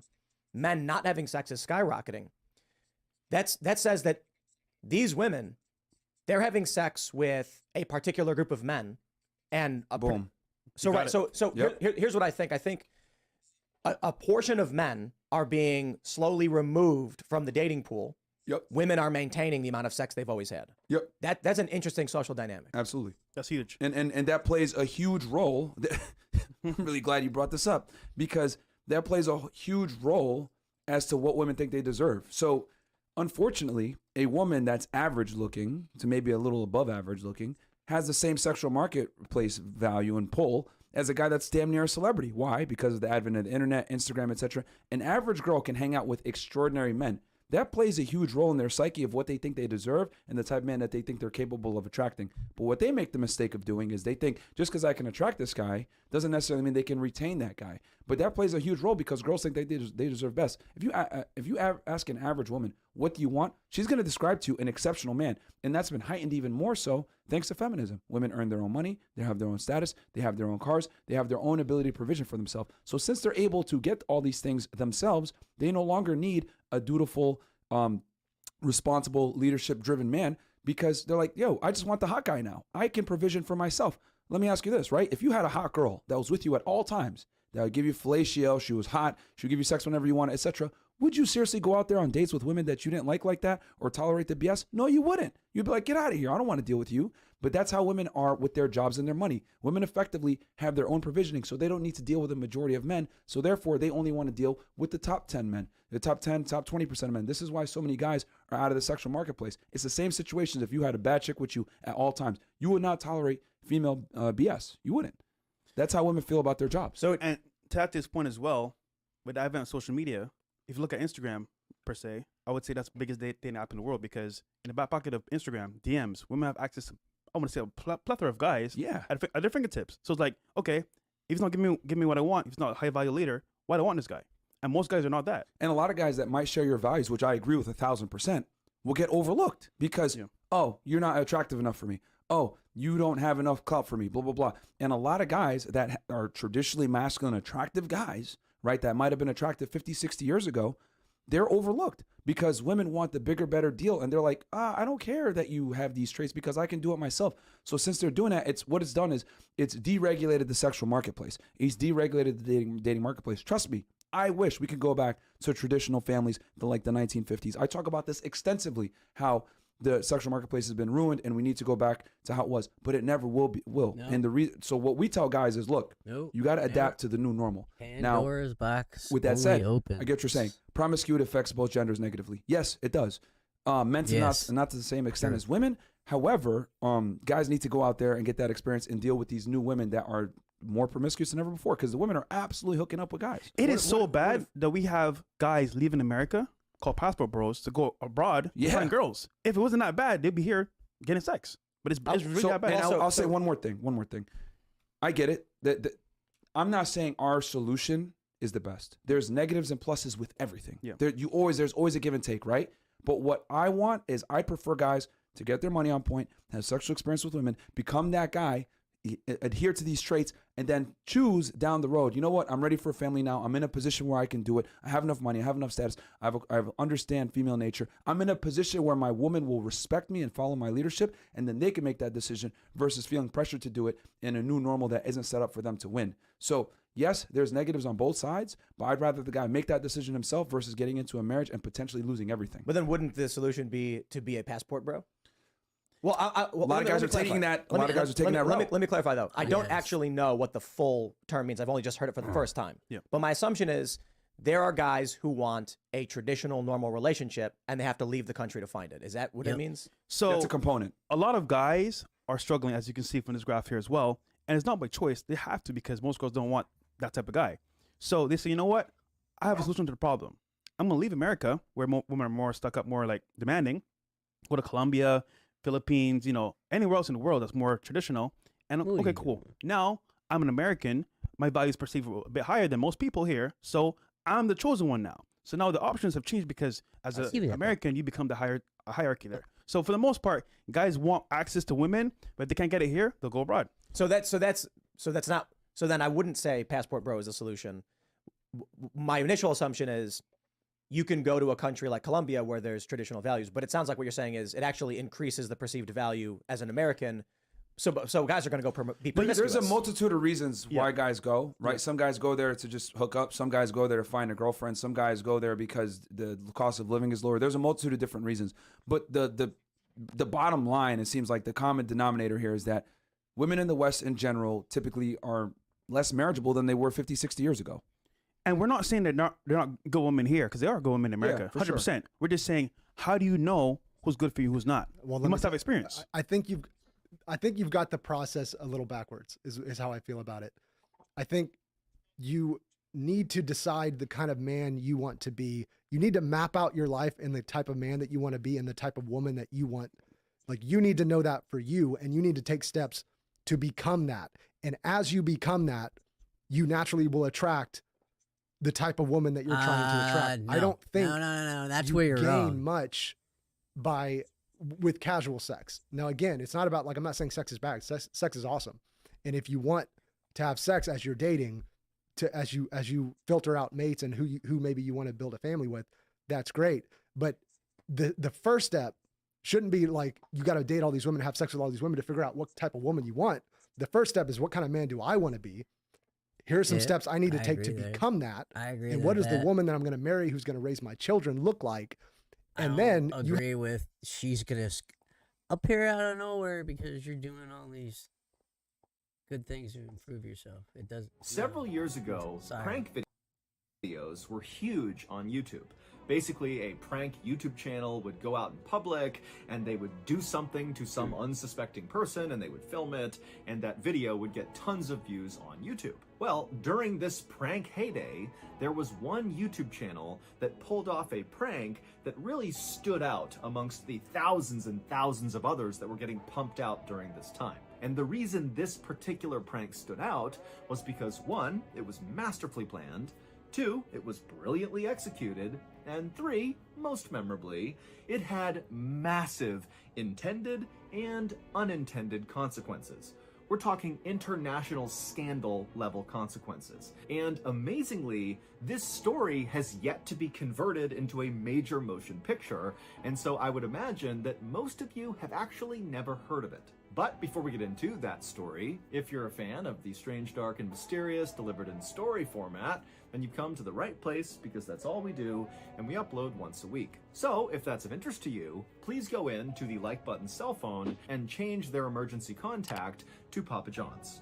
Also, please subscribe to our channel and turn on all notifications so you don't miss any of our weekly uploads. Okay, let's get into today's story.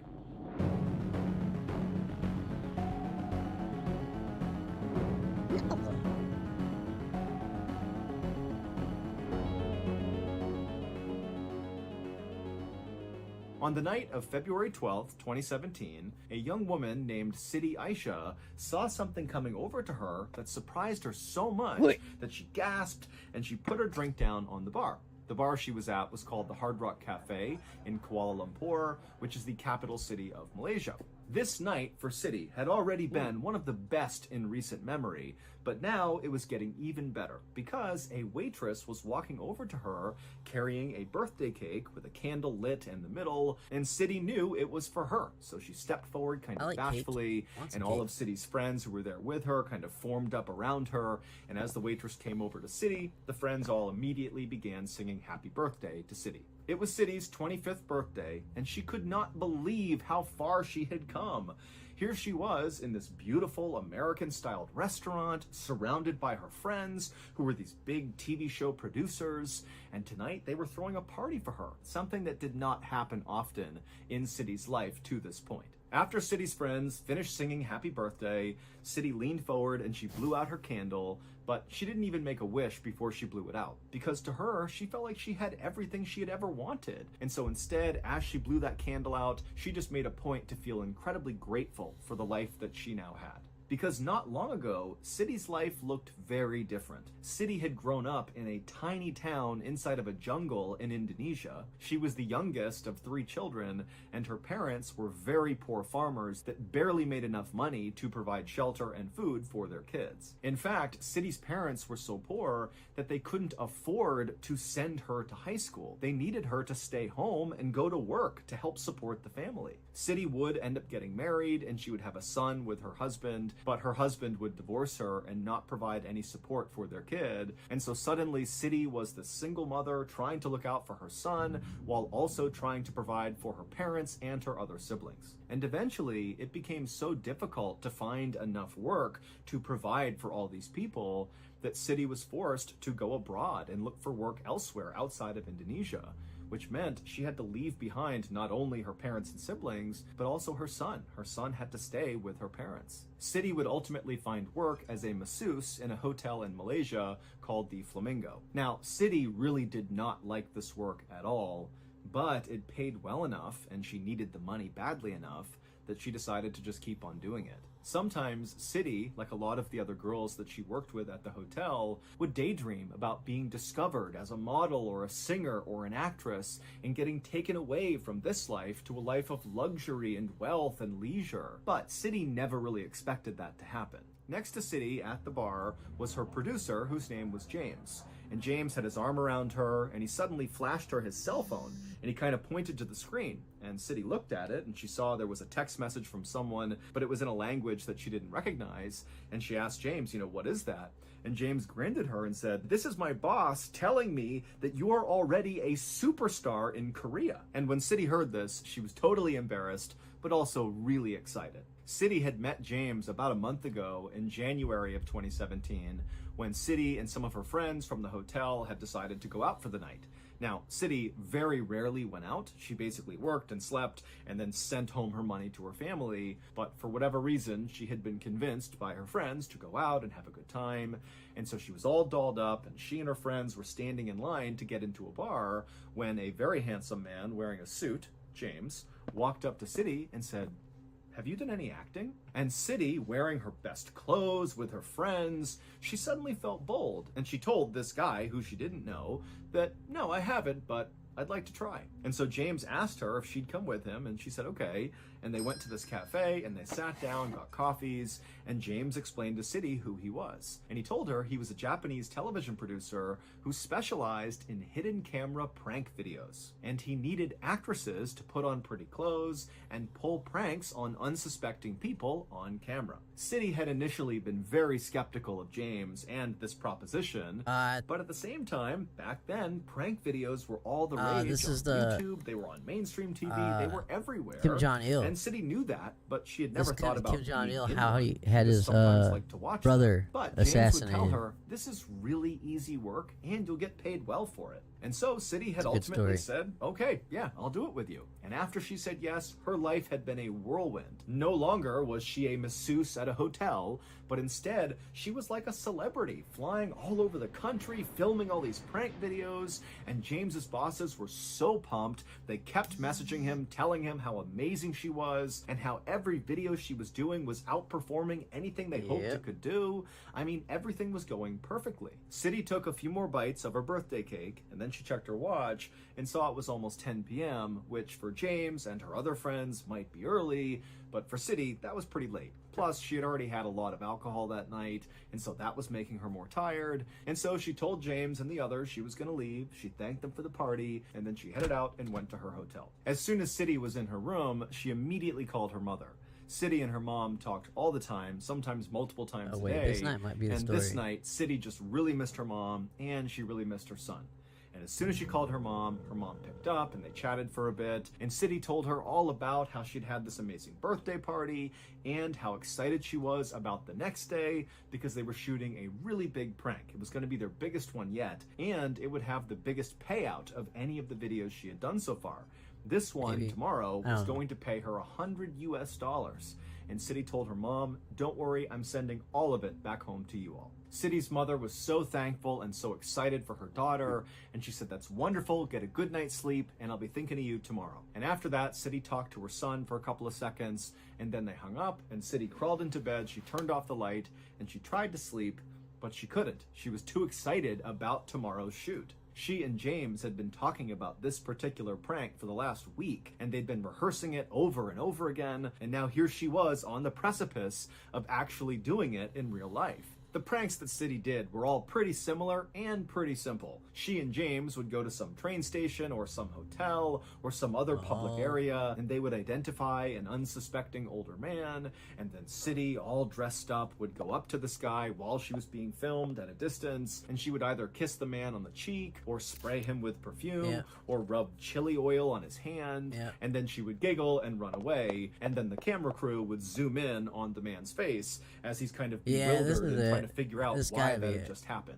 But tomorrow's prank, even though it was pretty similar to the one she had done, it would be the first time she'd be working with another actor. In fact, two other actors. One of the actors was a woman who would be doing the pranking with City, and then their target, the unsuspecting man, was also an actor. James and the Japanese television production company had insisted that for this prank to work, this guy really did need to be in on it. City had already met and rehearsed a couple of times with the other woman who she'd be doing this prank with, but she had not met the third actor, the unsuspecting man, yet. She'd be meeting him the next day, actually during the prank. City would eventually fall asleep that night, and then her alarm would go off fairly early the next morning, and when it did, City immediately got out of bed and she got dressed in a dark form-fitting outfit. She put on some red lipstick, and then she hustled out of her room downstairs and out of the hotel to meet James, the woman actress she'd be working with that day, and the other producers who were involved in the production. Then, as a big group, they hopped in a cab and went to the international airport where this big prank was going to take place. And when they got there, they made their way to a restaurant in the departures area to wait for the third actor, the unsuspecting man, to show up so they could begin the shoot. And while they waited, City and the other actress she'd be working with struck up a conversation. The other actress's name was Duan Thi Huang, and she was a 28-year-old woman from Vietnam. And just like City, she had come from a poor family, and she had gone abroad to find work to help support her family, and it was during this time that she was abroad that she was recruited to star in these prank videos. But unlike City, who daydreamed about maybe being a singer or a model or an actress or something someday, for Do-won, acting was the only thing she ever thought of. Her whole life, the only thing she ever wanted was to be an actress. In fact, Do-won had left school to pursue a career in show business. She had been on a show called Vietnam Idol, but unfortunately did not make it past the first round, and she had actually done a few other prank videos with a different production company, but neither of those two ventures had ever really panned out. It wasn't until she was recruited by James and his team to be a part of these videos that Do-won finally felt like she was on the right track. And as they talked, City couldn't help but feel like Do-won was just a little bit weird. She did like Do-won, she had no issues with her, but Do-won had chose to wear for this big shoot today a very childish outfit. Instead of wearing something similar to what City had on, which City imagined she would be, Do-won was wearing this weird childish looking t-shirt that just said LOL on it, and she was carrying around with her everywhere this huge oversized teddy bear. But City just chalked it up to, you know, maybe James and the other producers told Do-won to dress this way, and that's why. The group took their time at breakfast inside of this restaurant, just waiting for this third actor to show up. And finally, at 9 a.m., so after an hour of just sitting there, one of the producers actually said, "Hey, there he is, right there." And so City and Do-won and James, they looked out into the very crowded area. And sure enough, where the producer was pointing was this guy who looked exactly like all of their other victims. He was this middle-aged, stocky guy carrying a briefcase who totally blended in with the hundreds of other people out there. And the producers told City and Do-won that it looked like this actor had already begun the scene. He was already heading over to the self-check-in kiosk, which was like the start of this prank. And so they told City and Do-won, like, go, start the prank. And so City grabbed the perfume that she was given to spray in this guy's face, and the producers rushed to rub this oil on Do-won's hands, along with give her a wet cloth, because that was what she was going to need for her side of this prank. And then City and Do-won stood up and began making their way out into the very crowded terminal. And as she walked, City couldn't help but feel very nervous, because she knew this was her big chance to show James and the other producers that she could work well with other actors and that she could do a fairly complex prank. City and Do-won made their way right behind the third actor, and as he continued to punch the screen of the self-serve kiosk, the two women split up, just like they had rehearsed. City walked around the man and got on the backside of this kiosk, basically looking at the man who was looking down at the computer screen, and Do-won stayed where she was. And then Do-won looked up at City and nodded, which was the signal, at which point City rushed forward right in front of this guy, who looked up and acted surprised, and then Do-won ran up behind him and grabbed his face, and rubbed her hands in that wet cloth all over his face, and then City, as soon as that was happening, I don't know what I have on my hands, on the guy's face as well, and then the two women kind of giggled and said sorry, and then walked away in separate directions. As City walked to the bathroom to wash the perfume off her hands, she was very conscious of the the fact that she was still very likely being filmed, and so she checked her hair a couple of times and made sure her clothes were just right, and then she disappeared into the bathroom, she washed her hands, and then she looked up at the mirror and she smiled because she knew she had nailed this prank. Nailed she was it. going to be Totally a star. nailed After it. City had finished washing I up, pranked she that left the guy so bathroom and hard. made her way over to the meetup point, kind of on the other side of the airport where Doan, James, and the other producers were going to meet up. But no one was there. Story's And she thought wild. that was weird because they had totally planned to meet at this point after the prank. But after a little while, City told herself that, maybe they had already headed down to the taxi waiting area, and that's where they are, and they're waiting for me. No. So City left the airport and went to the taxi waiting area. They go. But when she got there, she found herself alone again. Yeah. And so City would stand there looking around, waiting for You're the about dope. 15 minutes, and when You're the still fall she guy. didn't see anybody, she texted James and said, where are you? But she didn't get a response, and so feeling kind of annoyed, James don't exist. City finally just flagged down a taxi on her He own, gone. hopped in, and told the driver she just wanted to go back to her hotel. And then on the drive to the hotel, City started to get car sick and kind of nauseous, and she figured it didn't help that she had drank a bunch the night before, so she was still a little bit hungover. And at some point, she actually had to tell the driver to pull over so she could vomit outside. And so finally, when City got back to her hotel and got back to her room, she felt so crappy and she was so upset with how everything was going that she didn't even bother to get undressed. She just jumped into her bed and fell asleep. City would sleep for several hours, and when she woke up again, she still felt totally hungover and gross, and she rolled over and checked her phone, expecting to see a message from James explaining why they had ditched her after the prank, but there was no messages or phone calls from anyone. And so City was totally Yep. annoyed and frustrated, Job's over. but just couldn't deal with this right now. And so she put her phone down and fell asleep for the rest of the night. The next morning, when City woke up, she felt like a brand new person. She was not hungover anymore. She rolled over and grabbed her phone, again expecting to see a message from James or someone. There wasn't anything, and so she called James. But as soon as she called him, she could tell his phone was now off. And so suddenly, City thought to herself, wait a minute, did the prank go badly? Did I do something wrong? Is that why they're ignoring me? And then also City thought to herself, am I still going to get Am I paid an for this assassin? prank? I told my family I was sending them $100 US. All day that day, City would sit on her bed in the hotel and call and text James. But James never got back to her. And City did not have the contact info for the other actors or the other producers, and so she was just totally stuck, not really sure what to do. And she just couldn't understand it. I mean, even if it had gone really badly, if she had blown that prank for some reason, she had spent the past 4 weeks with these people, specifically James, flying all over the country with him, going to dinners with him. He had thrown her a birthday party. They had all these long conversations about life. What could she have possibly done that would warrant this kind of treatment? And so by the end of that day, when still City had heard nothing, she just felt totally heartbroken and embarrassed and decided, you know what? I'm done with those people. Tomorrow, I'm going home to my family. And sure enough, the next day, City got up, she grabbed her things, she checked out of the hotel, she headed to the airport to fly back home. But as she was going through security, she's she arrested. heard all this commotion behind Yeah. her, and she turned and she saw 6 heavily armed police Yeah, they're coming officers for you. sprinting in her direction. And so instinctively, City tried to get out of the way to let them run past her, but instead of the men running past her, they ran to right her. up to her, grabbed her, flipped her around, and put her You are under arrest. arrest. And immediately, City's like, oh my goodness, this is what's been going on. They've been ghosting me for 2 days here because they were setting me up for another prank. I'm part of the prank now. James must be nearby filming, and they've sent these fake police officers to arrest me. And so this is all going to be on the show. And so feeling totally relieved, City began to laugh and said to one of the officers, oh, so this is a prank, huh? And the officer was like, no, this is real. You are under arrest. And when he told her what she was being arrested for, City nearly fainted. Assassination. Here's what really happened during City's last Here we go. prank. After City and Doan had run up on the third actor and Doan rubbed that towel on his face and then City sprayed him with perfume, the 2 women had then disappeared into the crowd, and then the third actor just stood there staring blankly.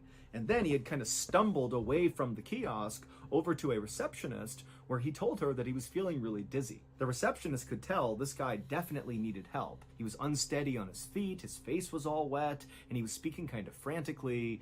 And so she grabbed a few employees of the airport, and they clustered around him and began walking him to the medical clinic that was in the airport. And as they escorted him to this clinic, the man began saying he was in so much pain, and he kept walking slower and slower. And then finally, when they actually got him inside this clinic, just a couple of minutes later, he was on the ground having a seizure. Immediately, the medical staff rushed to the man's aid, and they injected him with a medicine to stop the seizure. And then with the help of airport staff, they lifted him up, put him on a stretcher, and then rushed him to an ambulance that was supposed to take him to the hospital. But he would die on the way there. City and Do-won had no idea this had happened to the third actor after the prank. The two women had gone into separate bathrooms and then basically just missed each other. They came out staggered to the meeting point and they didn't see anyone. They both went down to the taxi waiting area thinking that's where everyone had gone.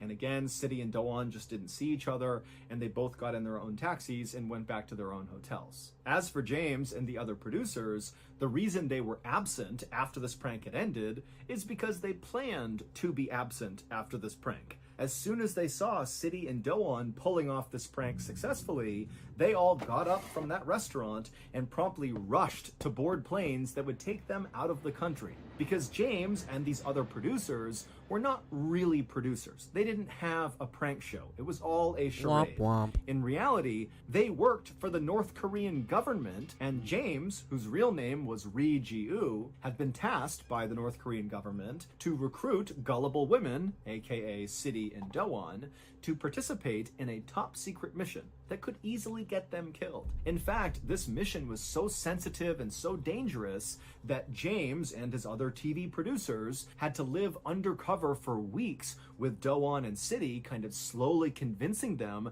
that this was all legitimate and that what they were going to do was just a prank, not a top secret mission. City and Do-won had both been recruited by James because they both were vulnerable and poor. City was also known to be very naive and believed anything she was told, and Do-won was very immature and childlike and overly trusting. All the prank videos that City and Do-won had been independently filming with James and their crew in the weeks leading up to this big final prank had not been episodes of a prank show. They were actually doing pranks on actual unsuspecting people, but it was all rehearsals. James and his crew wanted to make sure that City and Do-won, one, thought this really was a prank show, and two, that they were able to actually do the prank, that they wouldn't chicken out at the end. And on the morning of February 12th, 2017, the day of the big prank, which in reality was the big secret mission, the perfume that City was given was not really perfume, and the oil that was rubbed on Do-won's hands was not really oil. They were the ingredients for a deadly nerve gas called VX. Now, separately, these ingredients would not have harmed either of these two women. But when you combine those ingredients, that's when it turns into a deadly poison. And so that was why City and Do-won had been told to do this prank together, because James and his crew needed them to mix the VX gas on their target's face. And the target was not an actor. His name was Kim Jong-nam, and he had no idea what was going on when City and Do-won touched his face and sprayed him with perfume, but he was dead within 20 minutes, and his death would have been exceptionally painful. It would turn out City and Do-won had been tricked into participating in one of the biggest political assassinations in recent history, because Kim Jong-nam, the target, was actually the exiled brother of the leader of North Korea, Kim Jong-un. And it's widely believed that Kim Jong-un is the one who actually authorized this assassination. Both City and Do-won were initially charged with murder in Malaysia, which comes with an automatic death sentence, but those charges were quickly dropped when it was discovered that these two women were clearly victims as well. Surveillance video at the airport shows City and Do-won handling the extremely deadly nerve agent ingredients so casually, and then after they pulled off their prank, which meant they now had VX gas on their hands, they casually were touching their hair and touching their clothes. It's obvious they have no idea what they're doing. The sickness that City started to feel after the prank was not a hangover. Those were symptoms of VX gas poisoning. It just wasn't enough to kill her. Neither James nor any of the other TV producers has ever been arrested, and to this day, North Korea still says they had nothing to do with this assassination. Crazy. One November night in 2010, a 24-year-old woman named Jennifer walked downstairs into the living room of her parents' house to say goodnight to her mother. But before she walked over to the couch where her mother was to give her a hug, Jennifer noticed something moving around outside on the dark street. Jennifer stopped where she was and just looked out the window, but she couldn't see anything unusual. So she walked over to the front door and looked out the little window on it, and still she couldn't see anything. So she shrugged and walked back over to her mother, and Jennifer just said, "Oh, I thought I saw something moving around out there, but it was nothing. I think it was just a parked car." Then the two women said goodnight, and Jennifer headed upstairs and went to sleep. But it would turn out there actually was something moving around outside the house that night that shouldn't have been there. And about 30 minutes after Jennifer had shrugged it off and gone upstairs, that thing had made its way across the street, up the stairs, and into their house, right up to Jennifer's room. So that's going to do it. If you got something out of today's episode, be sure to check out our podcast called Hello, denizens of the internet. Warning, there will be spoilers. I keep telling all of Spoilers. you that this is not a review channel, and I feel so dirty every time I do one.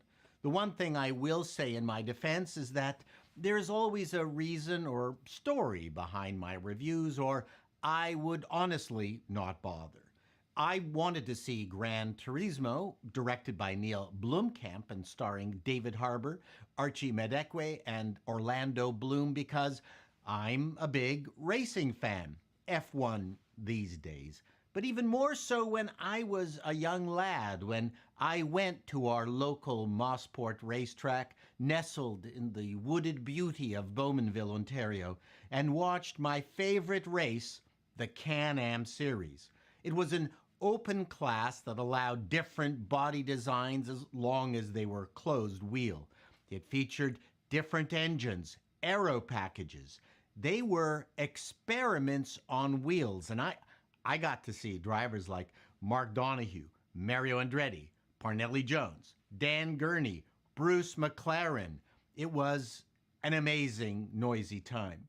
My son is a mechanic now and has rebuilt 2 Subaru engines on the kitchen table. He rebuilt a Turbo Legacy that is scary fast. I went with him to this movie, and we enjoyed it more than we had anticipated. Of course, he used to play Gran Turismo. I'm a terrible sim racer, which is why he always refused to race against me. He called me pathetic. But here we were at the 10:30 p.m. showing of Gran Turismo. He's a night owl, and I'm a morning person. The things a father does for his children. Let's get one thing straight off the table.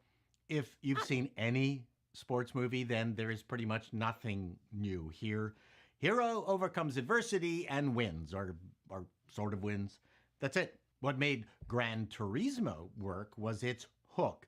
It's the true story of Jan Mardenborough, wonderfully played by Archie Madekwe, a Gran Turismo sim player who gets a chance to race for real. Researching the story, many of the events were true, like the tragic accident at the Nürburgring in Germany that killed a spectator.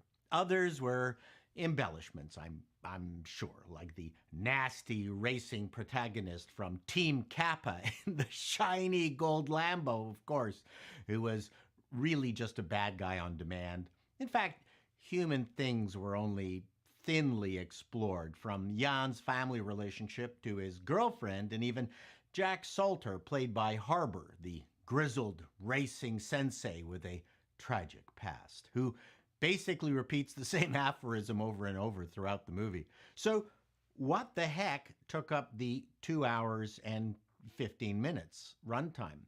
To the best of my memory, because it just all raced by, it was lots of racing car footage, grippingly shot in shaky cam, extreme close-ups with the most razor-thin depth of field.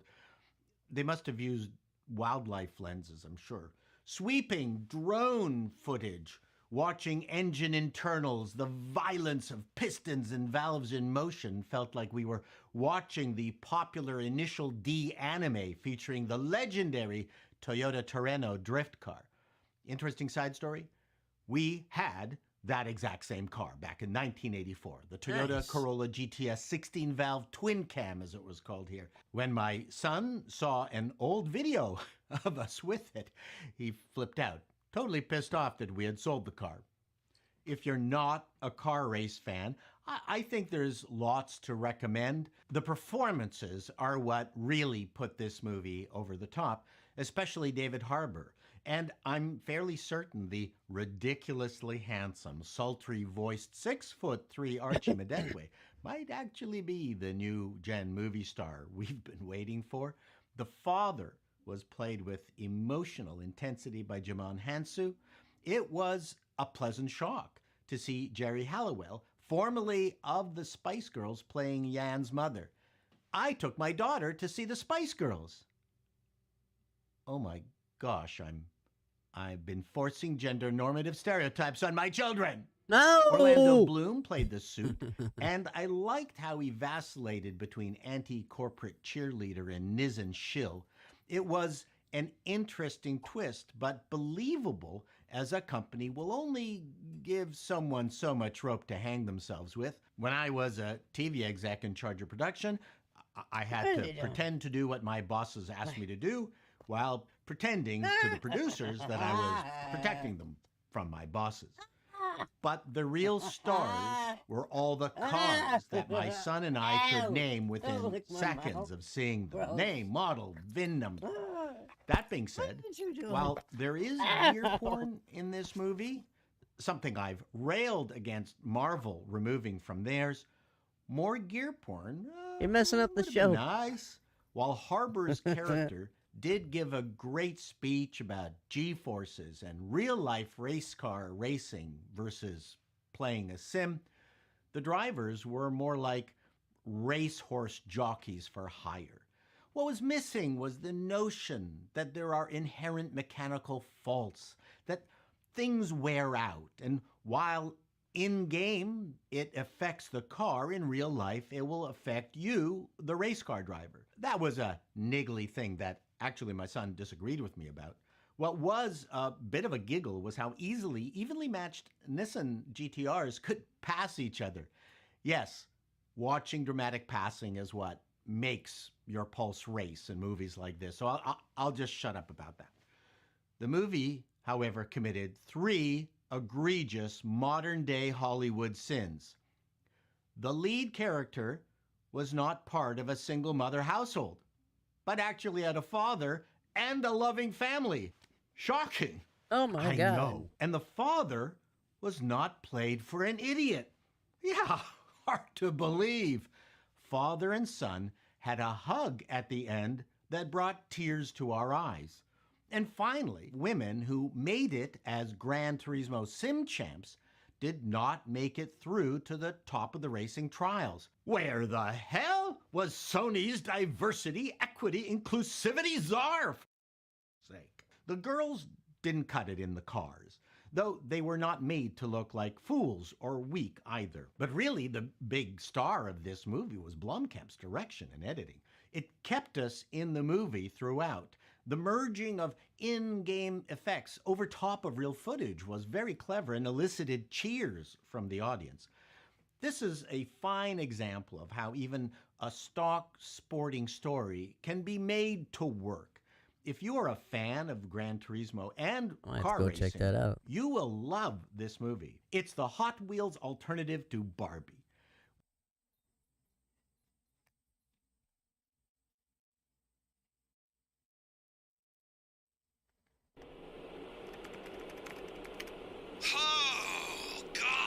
People keep getting all of this exposure because they show their little their all on video, and they're getting all this love and praise. You know what? I'm doing it myself. This, I'm doing it. I will say, you might have seen lately that on Twitter, I saw this thing trending. It said, "I show meat." And I was like, "No, meat. Meat Canyon, Papa Meat? Is this for me? I don't know." And it turns out that I Show Speed flopped his out whenever he was excited about some Five Nights at Freddy's thing. And it's pretty funny. I mean, he falls out. And he's like, oh no. Oh my God.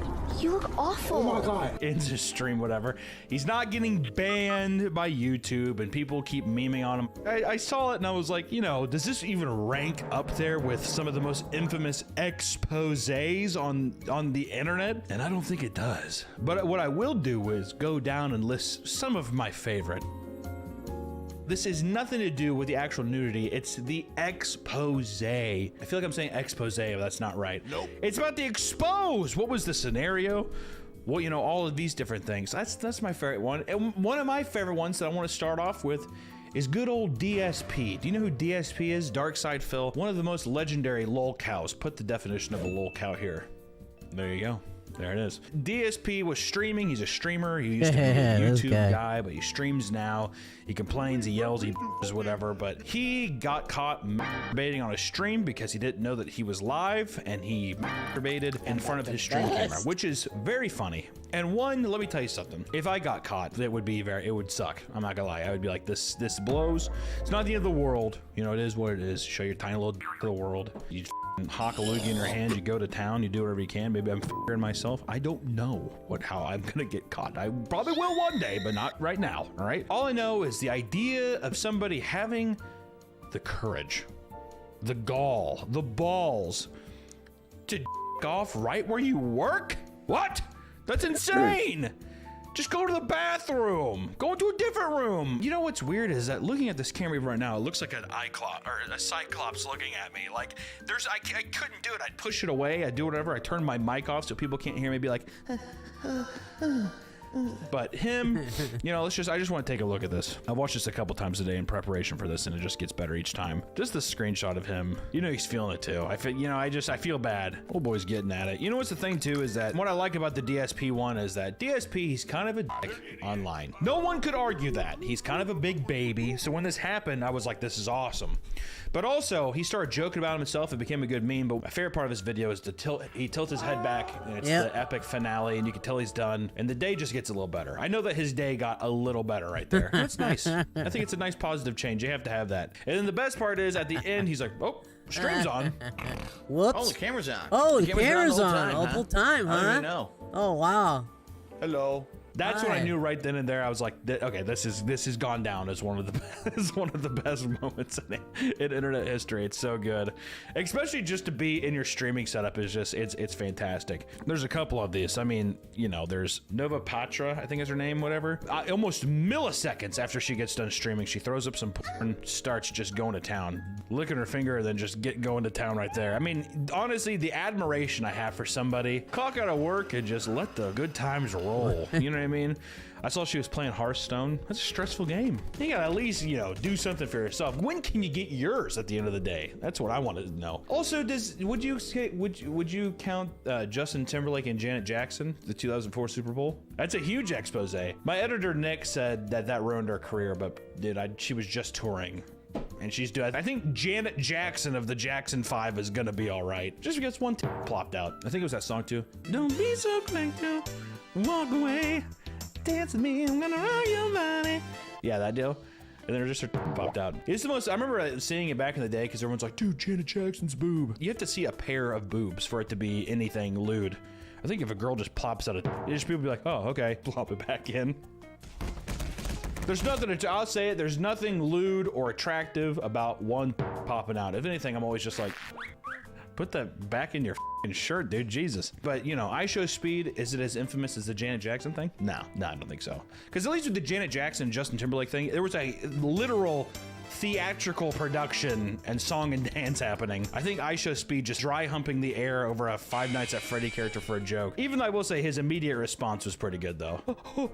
Oh my God. It would have been funny if he would have done, to be fair, I haven't looked that much into it. I didn't like put on my reading glasses and I'm like, no, what happened here?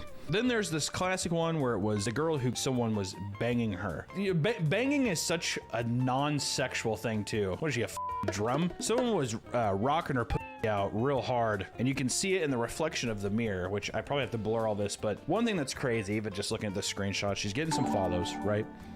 There's 2 full things of Pringles in the background. Did you have like a food pantry? Do you need 2 full tubes of Pringles? I'm a big fat son of a too. You will never see an array of snacks back here. One, because it's too easy of a joke. All right, people lash out at me, but also, what a non-sexy thing. She has like a can of whatever the f that is, a pink gaming chair and some Pringles in the background. It's just, I bet it smells. Not it. Not it. I mean, just in the room smells, okay? But this one's also, I remember this was pretty crazy back in the day. And somebody getting rocked out. Also, what a funny joke. She's like, no, you have to put you gotta put the tampon back in. The chick got her rocked on stream and it was crazy. Just wait. Just wait. That's the respectable thing about the other people who are just like, which I show Speed doesn't follow in this, but to be fair, that boy was rolling dice, wearing boxer briefs. What are you? First off, are you 7? Wear some f***ing underwear like a man. But also, you can't be dry humping and have your f***ing meat just pop out. Or get some buttons, dude. Everybody else, it's respectable. DSP, sure. Locked and loaded, shot on camera, but he didn't know it was on. Old girl licking 3 fingers like it's a hot day and it's a bomb pop. The piper played its flute there. But you know what? Didn't know it was on. Respectable. This person here, it's just gross. It smells like just like Jolly Ranchers and Pringles and that and some Pilsner. I mean, it's one of those things where I wonder if it's a publicity stunt, and it probably is, but at the same time, it's just gross. I don't know. I imagine if I like my son or daughter. This isn't gender. It's not about women or men. I'm just saying, if it was my child and I saw this, I'd be like, I wish you had better judgment. It must have been a rough day to get that link, huh? Is this your daughter? Oh, damn. Oh, but yeah, this is, dude forgets to turn his mic. Hold on, I need my headphones for this one.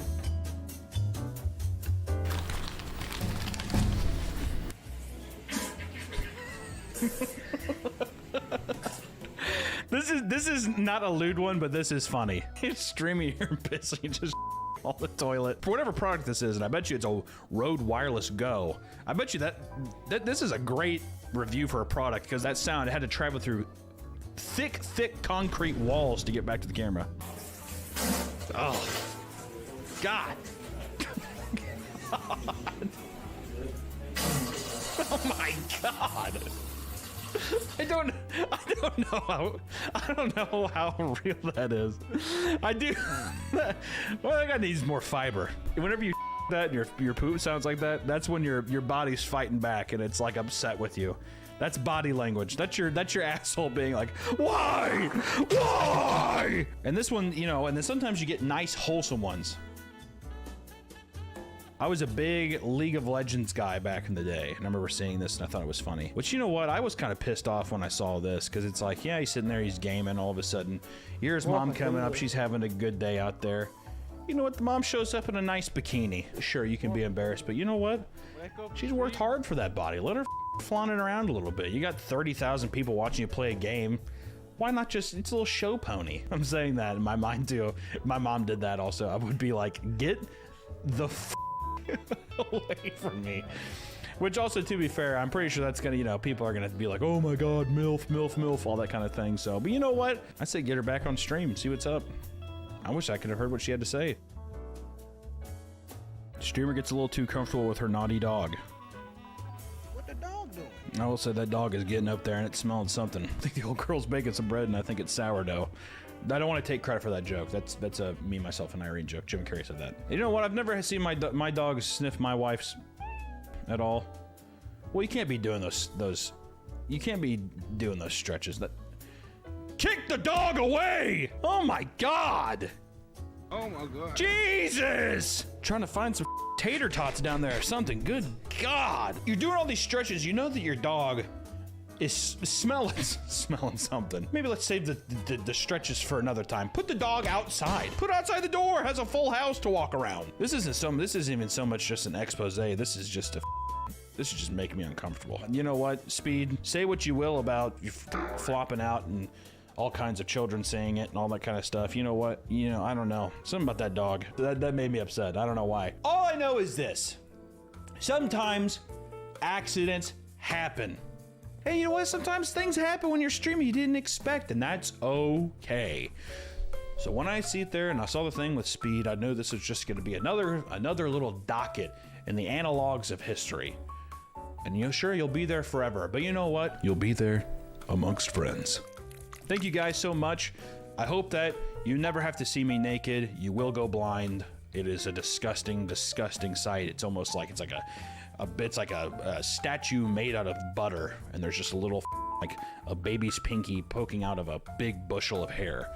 So that's my expose to you. I hope that you like that. And just stretch marks everywhere. It looks like a river map of Missouri. That's what it looks like. That's what my stomach looks like. Imagine that. Actually, if anything, put an extremely quick Photoshop visual of what you think that looks like up on screen. And that's my expose for you. I know that you all have you've probably goofed on Speed. You probably said all kinds of this and that. You know what I say to you, man? Keep your head up and your pants on. I hope you all burn in hell. How dare you? How dare you? How dare you? I'll see you in the next one. Bye-bye. The last 3 videos have ended with me being like, F you, see you in the next one. So I feel like I want to just keep doing that. Over time, I hope somebody takes the compilations of me saying F you, or I hope you burn in hell, and I hope they make a nice compilation of it, because that's how I'm going to address this every time. We're not friends. We'll never f***ing be friends. I'm talking to you, the viewer, whoever's watching this. How dare you? Not really. I do think it's funny, though.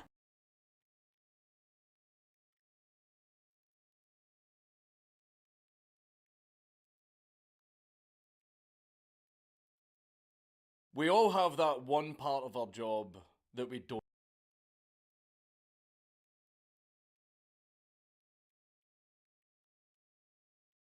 like.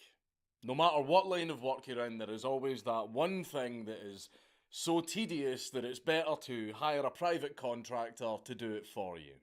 Many self-employed people hire accountants to do their finances for them, while governments hire private contractors to do pretty much everything, because governments are just glorified middlemen that are allowed to steal.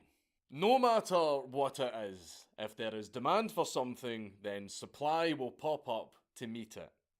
Such is the way of the market, and believe it or not, this was also true for organised crime. In that line of work, it is very easy to make more enemies than you can handle by yourself. There was a market demand for neutral third-party contractors who could take care of people who were becoming a problem. And they pretty much operated just like a company. And by God, were they good at what they did. Murder Incorporated.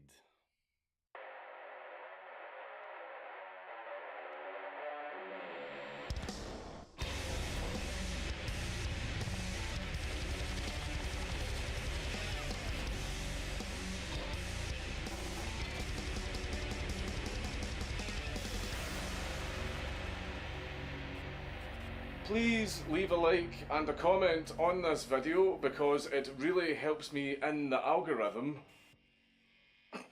But before we get into the Mad Lad, today's video was brought to you by War Robots. War Robots is a game that gives you the chance to become a pilot of a huge war mech and fight in teams of 6v6 where you can dominate in epic battles. War Robots is currently celebrating its 8th anniversary with more than 200 million players, and over the past 8 years the game has improved and become even cooler. Fill your hangar with unique mechs, which shouldn't be difficult since there are over 90 of them in the game, each with their own unique abilities. Some can jump, fly, use stealth mode and heal, but on top of that you can also customise your robot's loadout with more than 120 weapon types. I personally love the amount of customisation you can do to a robot to make it unique to you and your playstyle. In the last year, War Robots has significantly improved the graphics quality compared to the original, which has been dubbed War Robots Remastered. The developers have added new, more realistic graphics, textures, improved environments and lighting to the game. Also in the anniversary update, tons of new items will become available. And you can check out the Anniversary Expo event in honour of the 8th anniversary, where you can get some cool prizes. At the start of this event you will get 150 silver coins and additionally 100 bronze coins for each year your account has spent in the game. Join the celebration and check out the new robot Skyros, a turtle bot that can roll into a ball for greater mobility and extra protection. So download War Robots for free on your mobile device or your PC, and you can do this by scanning the QR code on the screen or clicking my promo link down in the description. New players will get an armoured robot, 2 gecko weapons, 100 gold and 50,000 silver, and returning players with an account level 15 or higher will get a free Sheriff Demeter as well as a ton of other gifts. To understand how Murder Incorporated came to be, we have to go back to 1919, when a 17-year-old upstart stepped off a freight ship onto the banks of New York City, ready to chase his American dream. To achieve this, he would go on to join a collective that pulled the strings from behind the shadows. Its famously large-nosed members were involved in pretty much every problem that you could think of.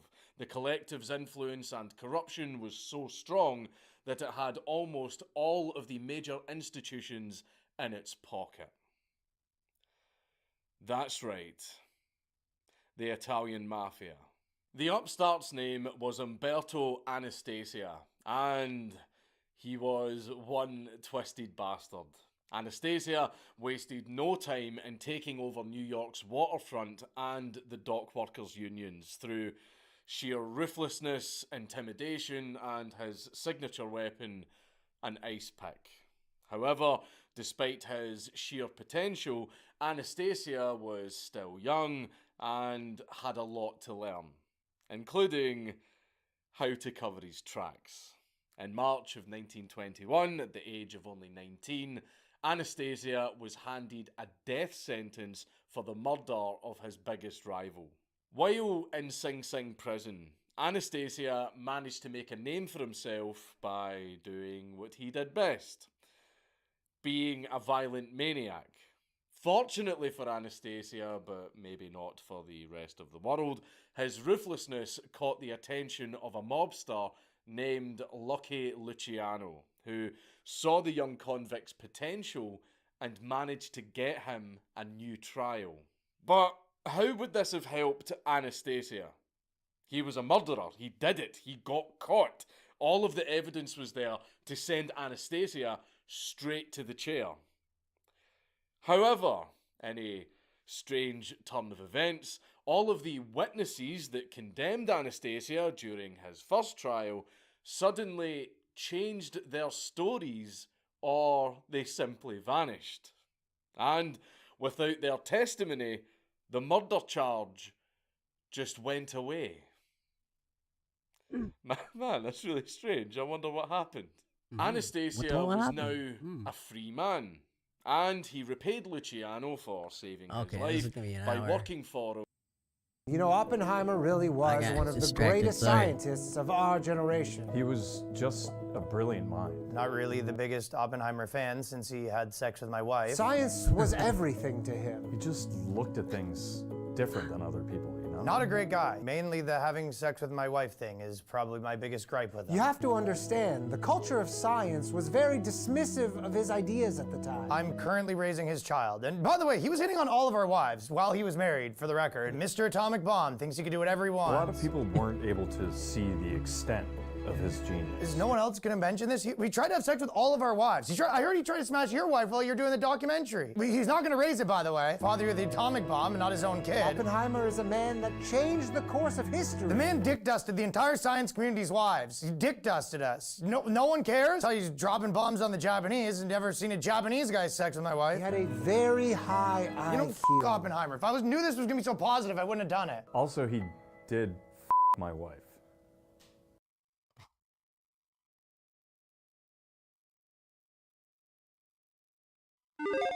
In an age of games as a service, we all lament endings in games. Oh, this might an be a ending is a means spoiler to for take some the of you. sweet success of winning. But what about when they suck? Because they do sometimes. Hi folks, it's Falcon, and today on GameRanks, 10 of the dumbest endings in video game history. Starting off with number 10, The Dark Pictures, Little Hope. The Dark Pictures anthology games are usually pretty fun for what they are, but easily the worst of the parts released so far is Little Hope, the second game in the anthology. Rather than the usual schlocky horror elements seen in Supermassive's other games, Little Hope attempts to go psychological horror, and it just falls flat. on its face, like a dead fish landing on wet cement. Everyone who played this one just knew there was going to be some kind of dumb twist coming. But even if you guessed what the twist would be, I don't think you could have predicted how dumb it was actually going to get. I mean, right from the start, you know something's up. There's a house fire in the prologue. It jumps forward to the main game, which is about wandering around some boring streets with the occasional obvious monster attack. Right from the start, they're going for Silent Hill stuff. I mean, hard reference here with the bus driver crashing after avoiding a mysterious girl on the road. It's right out of the first Silent Hill. So there's going to be a twist, obviously some big reveal. Want to know what it is? Are you ready for it? All the people in the bus are just figments of the bus driver's imagination. None of the folks going up and down as the wheels went round and round were real. Nothing that happened was real. It was all in his head. Yeah, it's kind of dumb, but it's also a pretty standard Silent Hill twist. Now, if they just kept it kind of vague, it might have worked as maybe kind of lame at the core, but acceptable Silent Hill style twist. But instead they had to double down and show this goober wandering around like an idiot. What I don't get is all these other people in the town react to this guy who's clearly having some kind of psychotic breakdown, talking to all these people that aren't there. They just react to him, well, I guess this is pretty normal. Like, not one of them thought, I don't know, maybe I'm gonna call an ambulance because I think that guy might be suffering some kind of like severe head injury. Can everyone just shut up? This isn't helping us find help or getting us out of here. Hey, baby. I mean, it's bad enough that basically nothing that happened as part of the story actually mattered, and the main guy's just a random dude, but the thing that really makes it dumb is how hard they try to justify it. Like, they're trying to prove that it makes sense, and it's like, did they get all the way through game development, play it, and go, you know what? This isn't good. We gotta find some way out of this. At number 9 is Wet, the embarrassingly bad ending. Saints Row 3 is one of those games that puts some effort into its dumbness, but Wet manages to be extremely dumb while putting in as little effort as possible. This interestingly weird Bethesda experiment, it was obviously a low-budget game, but it's hard to even call what happens at the end of this game an ending, because it kind of just ends. So you get to the end of the mission, and it feels like it'd be like the 3/4 mark in any normal game, and it looks like it's time for a boss fight against this pretty embarrassing-looking vampire woman. I guess. This is the final boss, and it is a QTE. And also, you know what? What the hell is this boss? There's so much of them fighting with guns, like they're not holding guns. The vampire lady's guns have swords on them.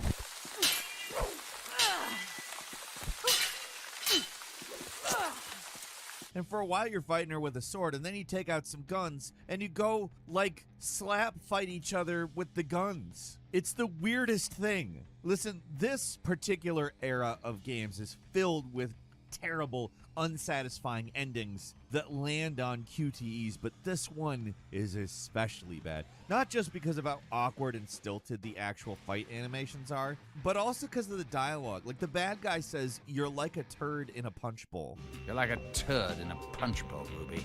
Which honestly, in like a better context, would be awesome, but the context makes it the lamest thing you've ever heard. So you kill that goon, which was obviously supposed to be a mid-game boss, and then you just unceremoniously kill off the bad guy. The bad guy. Like, the bad guy's there, and with like a button, you kill him. There is no way to describe how out of nowhere this ending is. It does not feel even close to being done. But that's it. And then after that, they have the gall to sneak in a sequel hook where the goon from before moves a finger before cutting to the credits. Oh no, not whoever that guy was. What an unexpected twist that will undoubtedly be so wild and crazy when it gets followed up on. It did not get followed up on. At number 8 is Yakuza 4's "We Gotta Wrap This Up Somehow" ending. The Yakuza series tends to get completely absurd in the lead up to the climax, but things never feel quite as dumb as they do in Yakuza 4. Usually there's some kind of sense to how things conclude. When the story ends, it usually at least feels like everything has been leading up to that point in some way, but not Yakuza 4. It was ambitious, yes. It's got 4 protagonists, each with their own stories and villains. By the final chapter, very little feels like it's been concluded, but you just know things are gonna get interesting when the 4 leads finally team up. Their enemies are seemingly insurmountable. I mean, the main antagonist is a deputy chief of police, and as far as Yakuza antagonists go, that's about as untouchable as you can get. So, get this. they hatched this brilliant scheme to draw out all of their... Actually, no. They actually put a big pile of money on top of a tower and then wait to see what happens. That's literally the climax of the game. The good guys leave a big pile of money out in the open, and then the bad guys show up to try to steal it. It is the principle behind all pest control. Put the cheese in the mousetrap.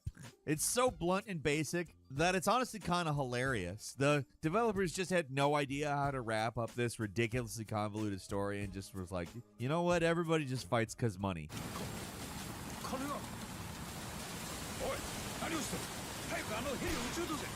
Which, I mean, not unrealistic. But it's especially hilarious because Kiryu doesn't really have anybody to fight, so they just make Dojima, the Failson head of the top Tojo clan, show up for fairly flimsy reasons. Although, again, money. But probably the most shocking thing is that this ending is like the second or third dumbest thing in the game. Not the first.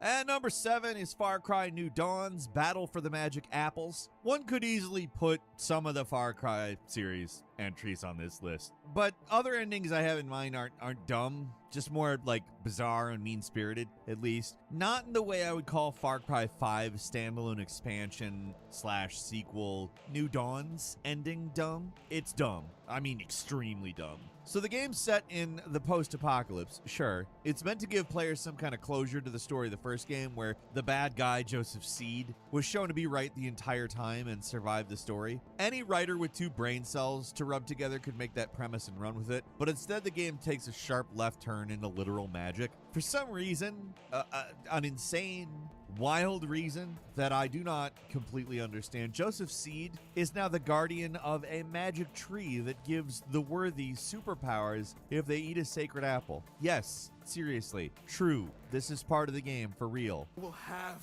what you denied me. You gave it to an outsider, but you wouldn't give it to me! I am your flesh and blood. That was God's will. You don't know God's will! I was trying to protect you, son! Yeah, I know. The game tries to explain it by saying the bliss drug seeped into the ground after the bombs fell or whatever, but I'm sorry. They have to do better than that. These apples give people literal superpowers. Like, they're actually magic. That's a plot point here. Joseph Seed isn't even really a bad guy, even though he was shown to be cartoonishly evil in Far Cry 5 and never got any comeuppance for that. He's basically a good guy in this one, and the bad guy in this one is his son, Discount Kylo Ren. So his son turns into a Discount Sasquatch. Kylo Ren. Yeah, no, I'm not joking. The spawn of Joseph eats one of these apples and turns into a black Bigfoot with glowing eyes, and he's the final boss. It's too much for Joseph Seed, who now, I guess, doesn't have the capacity for weirdness anymore, and he wants you to kill him in one of the most unsatisfying and belated villain deaths of all time. Who in their right mind reads the script to this and is like, okay, put the might of Ubisoft behind this? Like, it sounds like the rambling of a 5-year-old. It's total nonsense. At number 6 is Saints Row 3 Gangstas in Space, meant to be dumb. Saying that right off so you don't come at me and say, but it's Saints Row, it's supposed to be stupid. I know. I feel like they took the assignment a little too far here, though. At the end of Saints Row 3, you're given a choice. You either save Shaundi or go after Killbane, the last remaining gang leader in the city.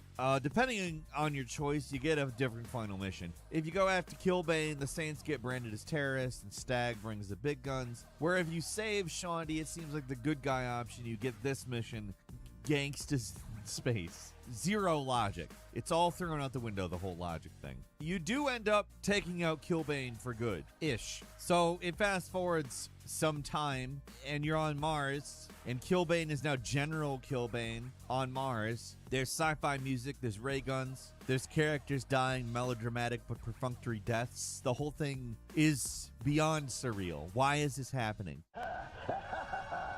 Do you really think your ragtag band of misfits I never could got this stop mission. me? Looks I'm fun. still breathing. Or did you forget that? You can't kill me. You don't know the truth.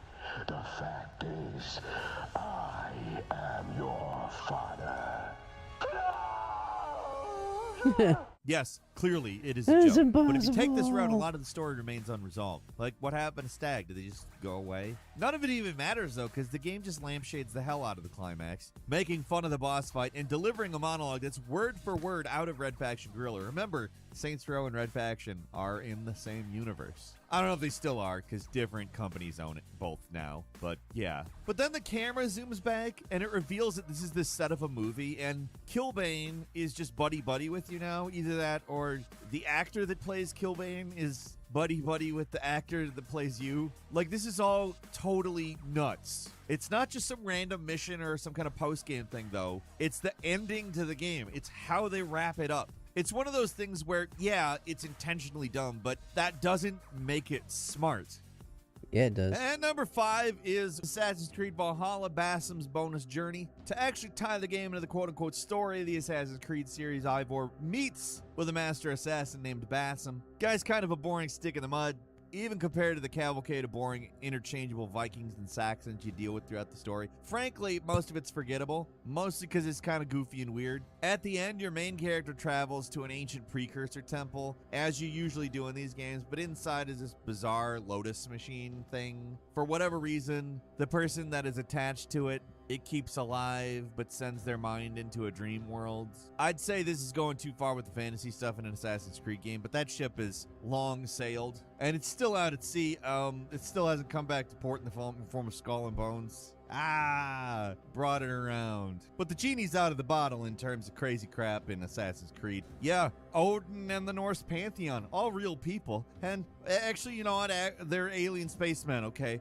Sure, that's not even the dumb part of the ending. That's actually kind of decent. But when boring old Basim appears and reveals he's actually the secret mastermind of the game, that's when it starts to lose me. So Basim is actually the reincarnation of Loki. You know, Loki. And you're the reincarnation of Odin because, well, okay. And guess what? Loki wants revenge on you for stuff that I'm sure you immediately remember. So you beat him up and stick him on the Lotus Eater machine and call it a day. And then you fast forward to the present, because these things are always going to have a tacked on modern day story, and protagonist Layla finds Basim in some temple still stuck on that machine. And things start to get really ridiculous here. Basim tricks Layla, traps her in the machine, he escapes, so this master assassin, who's also Loki, is alive in modern times, wearing a 3 Wolf Moon t-shirt and acting obviously evil. Bullshit. In any case, there's nothing left to save, not after this long. Because of you. You left her there. This is all a bit much. I know I'm in the same situation. The cliffhanger they leave this game on is that he's some kind of a new threat. And for everything that's good about Assassin's Creed Valhalla, I just don't buy this. It's nonsense. It's not intriguing. I don't care what's going to happen next. I kind of just want this dope to go away.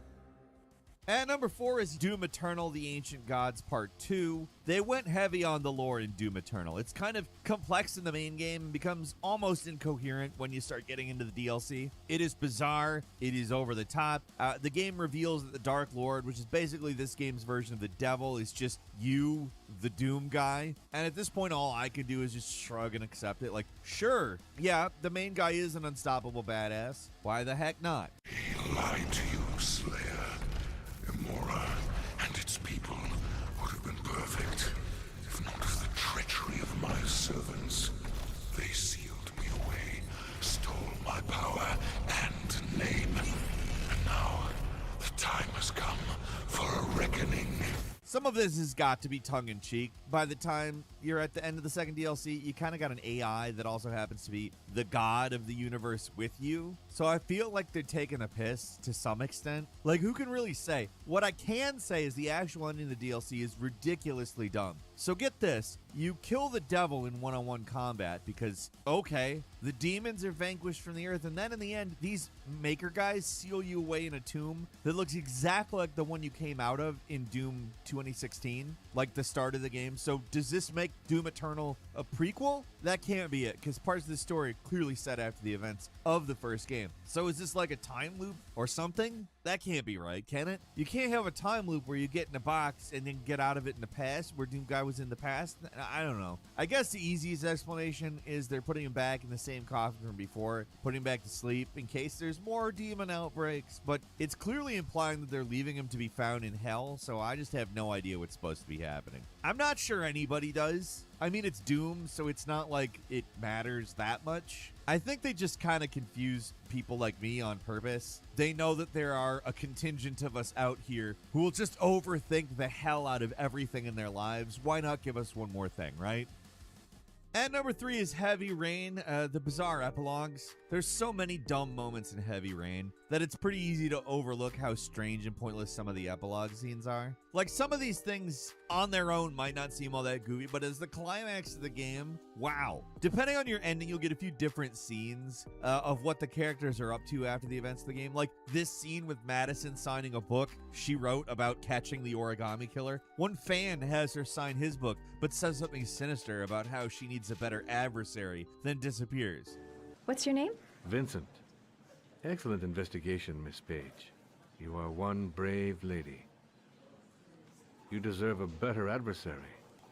Somebody more ferocious.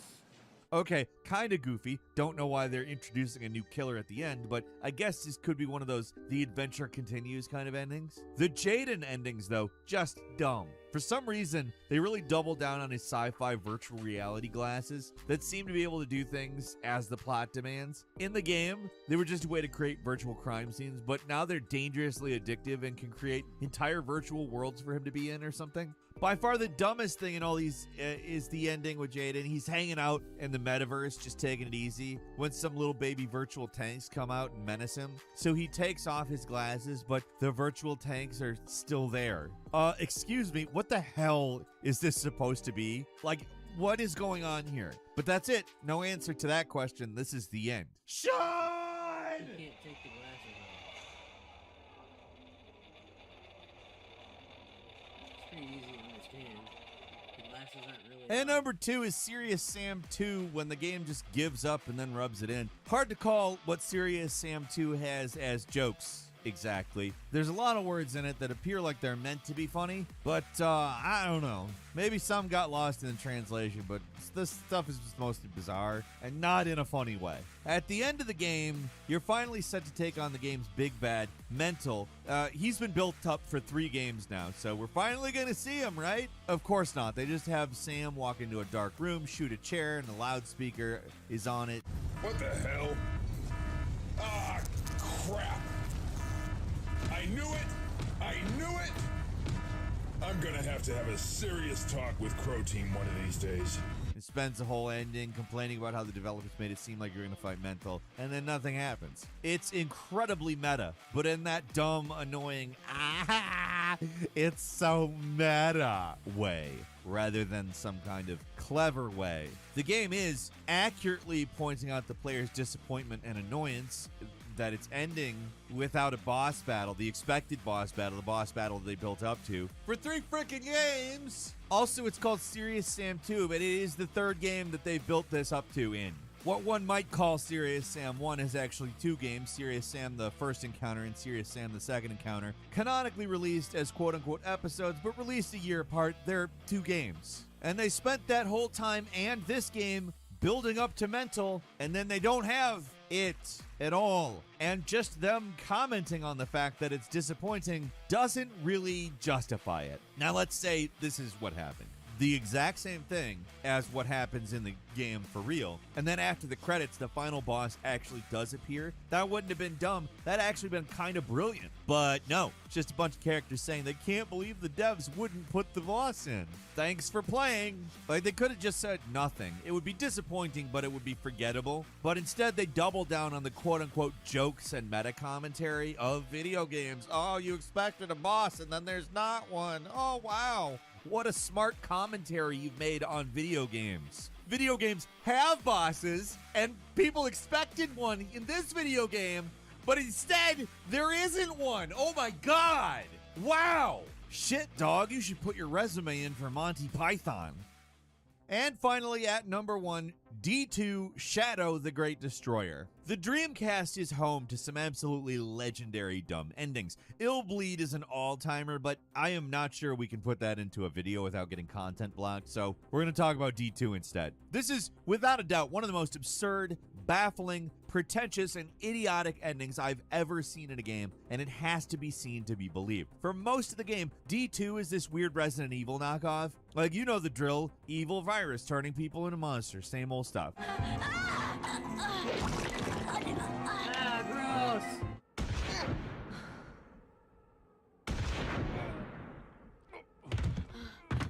When you get to the end, though, things start to go from weird to totally unhinged. There's a supercomputer shaped like a pair of open legs that's also your mother, and then you climb a mountain, touch a flower, and face off against the true enemy of the game, a being called Shadow the Ultimate Destroyer, which apparently is the cosmic being that wiped out the dinosaurs and now wants a piece of humanity. I mean, he's got a motive. Apparently he wants to kill humanity for polluting the planet, but what do the dinosaurs do? Like, if you got a big justification for killing us, what was the justification for killing them? Did you just get tired of him or what? So this is a godlike being of nearly infinite power, so of course you can kill it by shooting it in the eye with your hunting rifle. Is that going to be tough?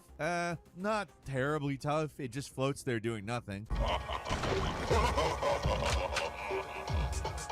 And also, there's a wizard involved somehow. In any normal game, that would be peak insanity, but the ending feels like the ramblings of a madman. For some reason, we get like information delivered Metal Gear Solid ending style about random bad stuff about humanity, which cuts between ridiculous stock images of like an Egyptian battle and CGI dinosaurs. It's just minute after excruciating minute of this self-indulgent anti-human propaganda, which, I mean, you do realize it's humans buying your game, guys, right? And it doesn't stop. Nor does it come even close to making sense. I'm sorry, game. You can't cut real footage of wars and violence back and forth between CGI dinosaurs in a stupid game about plant viruses and cosmic eye childs. You can't do it. D2 thinks it's being really smart, but it's not smart. It's stupid. And that's being nice. It's so stupid. It's one of the dumbest endings of all time. And that's all for today. Leave us a comment. Let us know what you think. If you like this video, click like. If you're not subscribed, now's a great time to do so. We upload brand new videos every day of the week. Best way to see them first is, of course, a subscription, so click subscribe. Don't forget to enable notifications. And as always, we thank you very much for watching this video. I'm Falcon. You can follow me on Twitter at Falcon the Hero. We'll see you next time right here on Game Ranks.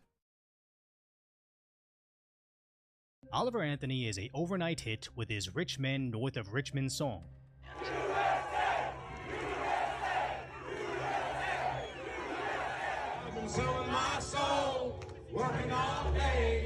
As his song hits #1 on the Billboard charts, and his follow-up music all pulls in millions of views. Now apparently he's receiving $8 million offers from the music industry, but he rejects it all, saying he doesn't want to be in the spotlight. He just wanted to be able to connect with an audience that was suffering through the same things he is. What do you hope comes of the song in your music? I know you turned $8 million down. I just want to go back to the woods, honestly.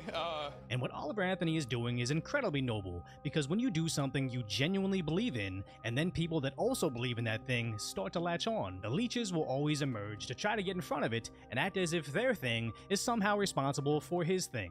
Because the misappropriation of Oliver Anthony's message is a travesty, as the Republicans use his song as sort of an anthem for the GOP presidential debates. And Anthony has to reply saying, no, this song is about the Republicans too. Like, it's aggravating seeing people on conservative news try to identify with me like I'm one of them. Certain musicians and politicians act like we're buddies and act like we're fighting the same struggle here, like that we're trying to present the same message. It was funny seeing it at the presidential debate, because it's like, I wrote that song about those people.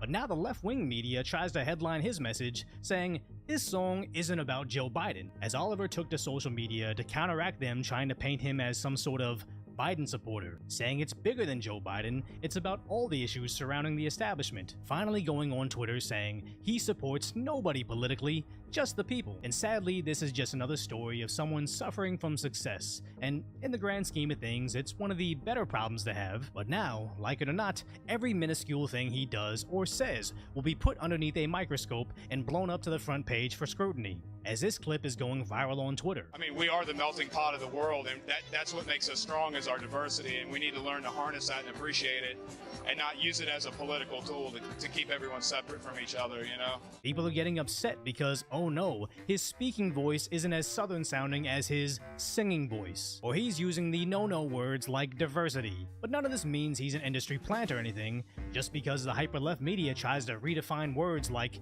diversity, conservative, or racism doesn't mean they actually get to change the definition of words, because when the left says diversity and inclusion, they're talking about what I call Sesame Street diversity, where sure, all the puppets are different colors and come in different shapes, but they're puppets, all saying the same message, written by the same writers that appear diverse, but are actually just tools to echo liberal elite talking points in an unbelievably condescending way. So just because Oliver Anthony says he likes diversity or thinks Republicans are bad, doesn't mean he's automatically a Democrat. I think it just shows how he identifies that they use their version of diversity to divide the working class against each other in an attempt to preoccupy them from actually identifying who is truly destroying the American way, as Oliver Anthony's message is really speaking to the masses, regardless of how the liberal media tries to divide and categorize them. That he's speaking to my soul and it sounds good. I relate so much. I am like in total agreement with him, man. You wish I could just wake up and it not be true, but it is. Wow. Oh, it is. His music even resonates with Joe Rogan and Hulk Hogan to their millions of fans. Isn't it crazy that just this guy and the guitar, just singing, just captivates people? That's amazing, right? And even makes it into anti-establishment Democrats' messaging. Government collusion with these rich men north of Richmond have their boots on the neck of every American. So I appreciate Oliver Anthony and the ideas he wants to share. I just think it's ridiculous that some internet dwellers demand he maintain some level of unnatural purity or they revoke their support of him. You can't say the woke NPC class is dumb for canceling their favorite celebrities when they dare speak out against the hive mind, then turn around and think, but my musicians better never speak out against my hive mind. Because if anybody is a industry plant, I don't think it's the guy that plays the guitar in his backyard saying no to millions of dollars. I think it's the random anonymous account online saying, don't support his message, I only support Republicans. So if you appreciate my concise, lighthearted commentary on what's really going on in the world, hopefully I earn your subscription, then go check out the video on how the Democrats attempted to ruin Trump, but it's actually turning him into a hood legend. Former President Donald Trump finally turned himself in for arrest and produced possibly the most famous mugshot of all time, which is just the beginning of this epic backfire for the Democrats, as Trump's motorcade to jail was met with cheers.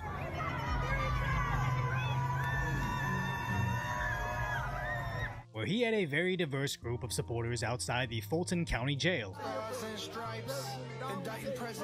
And some had more aggressive t-shirts showing their support. But more importantly, look at how much the narrative behind Trump has changed online. But if that Trump get convicted of this crime and he can still run for president, I'm voting for his ass. I'm voting for that.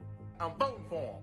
Just to see what the he do, because that funny now. Trump is funny as hell. I'm voting for him. I ain't even like that with the politics, but boy, this gangster, can't lie to you. An ex-president with a mugshot, and what if he wins? What if he win in 2024? Boy, it's over. Just hope you won't be able to stop him. You wouldn't be able to stop me, I'm telling you. Look what happened to Martha Stewart. She caught that felony. She goes to all the cookouts with Snoop Dogg. She is endorsed. Trump is a brother now. I'm sorry. You go to jail in Zone 6 Atlanta, you a brother. Even rapper Chief Keef posted this on his Instagram, stating, roughly, Trump will assert his dominance in jail, as the inmates will make him their leader, and he will want for nothing in jail because the blacks will support him. Now this whole Trump arrest situation is hilarious to me, because I, like many people, predicted the Trump mugshot merchandise would sell very well, and last night I put my edit on t-shirts. I made mugshot mugs, and they're selling insanely well, as both supporters and haters are loving the moment. I just never knew how much this moment would sway American voters from being apolitical to shifting back to pre-2015 Trump. Because remember, he was loved by the media before he was perceived as a threat. Trump was on The Fresh Prince of Bel-Air. He was in Home Alone before they cut out his scene in 2019. He was even the topic of a platinum-selling rap song that the artist later had to turn against because the culture changed. But now, it appears the culture is shifting once again, as being arrested by a corrupt system makes you very relatable to a lot of people. And it's just hilarious to see the corporate dinosaur media realize this in real time. He will surrender himself for processing at an overcrowded jail with a reputation for violence and neglect. And actually, 3 people have lost their lives over the last month. That jail is where the disgraced ex-president of these United States is heading. As MSNBC hails the prosecutor. And so to me, this is justice. The fact that Manhattan didn't give him a mugshot, I thought was offensive. I thought that the Fed said, we already know what he looks like. He was the president of the United States. Okay, offensive. Everyone else had to take him. This case, and I think Fonnie Willis is a hero. She is a national hero. Then CNN begins to cope. They must have thought about what look they wanted. He could have smiled. He could have looked benign. Instead, he looks like a thug. And I think it's intended to be a sign of intimidation against the prosecutors and judges. That's what they picked, and we'll see that picture everywhere. And I think the evidence is that the indictments have proven the law of diminishing marginal utility. If anything, they're not undercutting his support, they're building it up. Now, I never want to be too mean to people, but MSNBC and their hosts have been so misleading and outright rancid to the majority of Americans, I feel they've earned at least one. So, someone please explain to me what the hell is going on here. I despised Donald Trump because he, to me, signified the rich white guy in Manhattan. For someone that despises Trump so much, you sure went out of your way to get the Donald Trump haircut if your barber was from Legoland.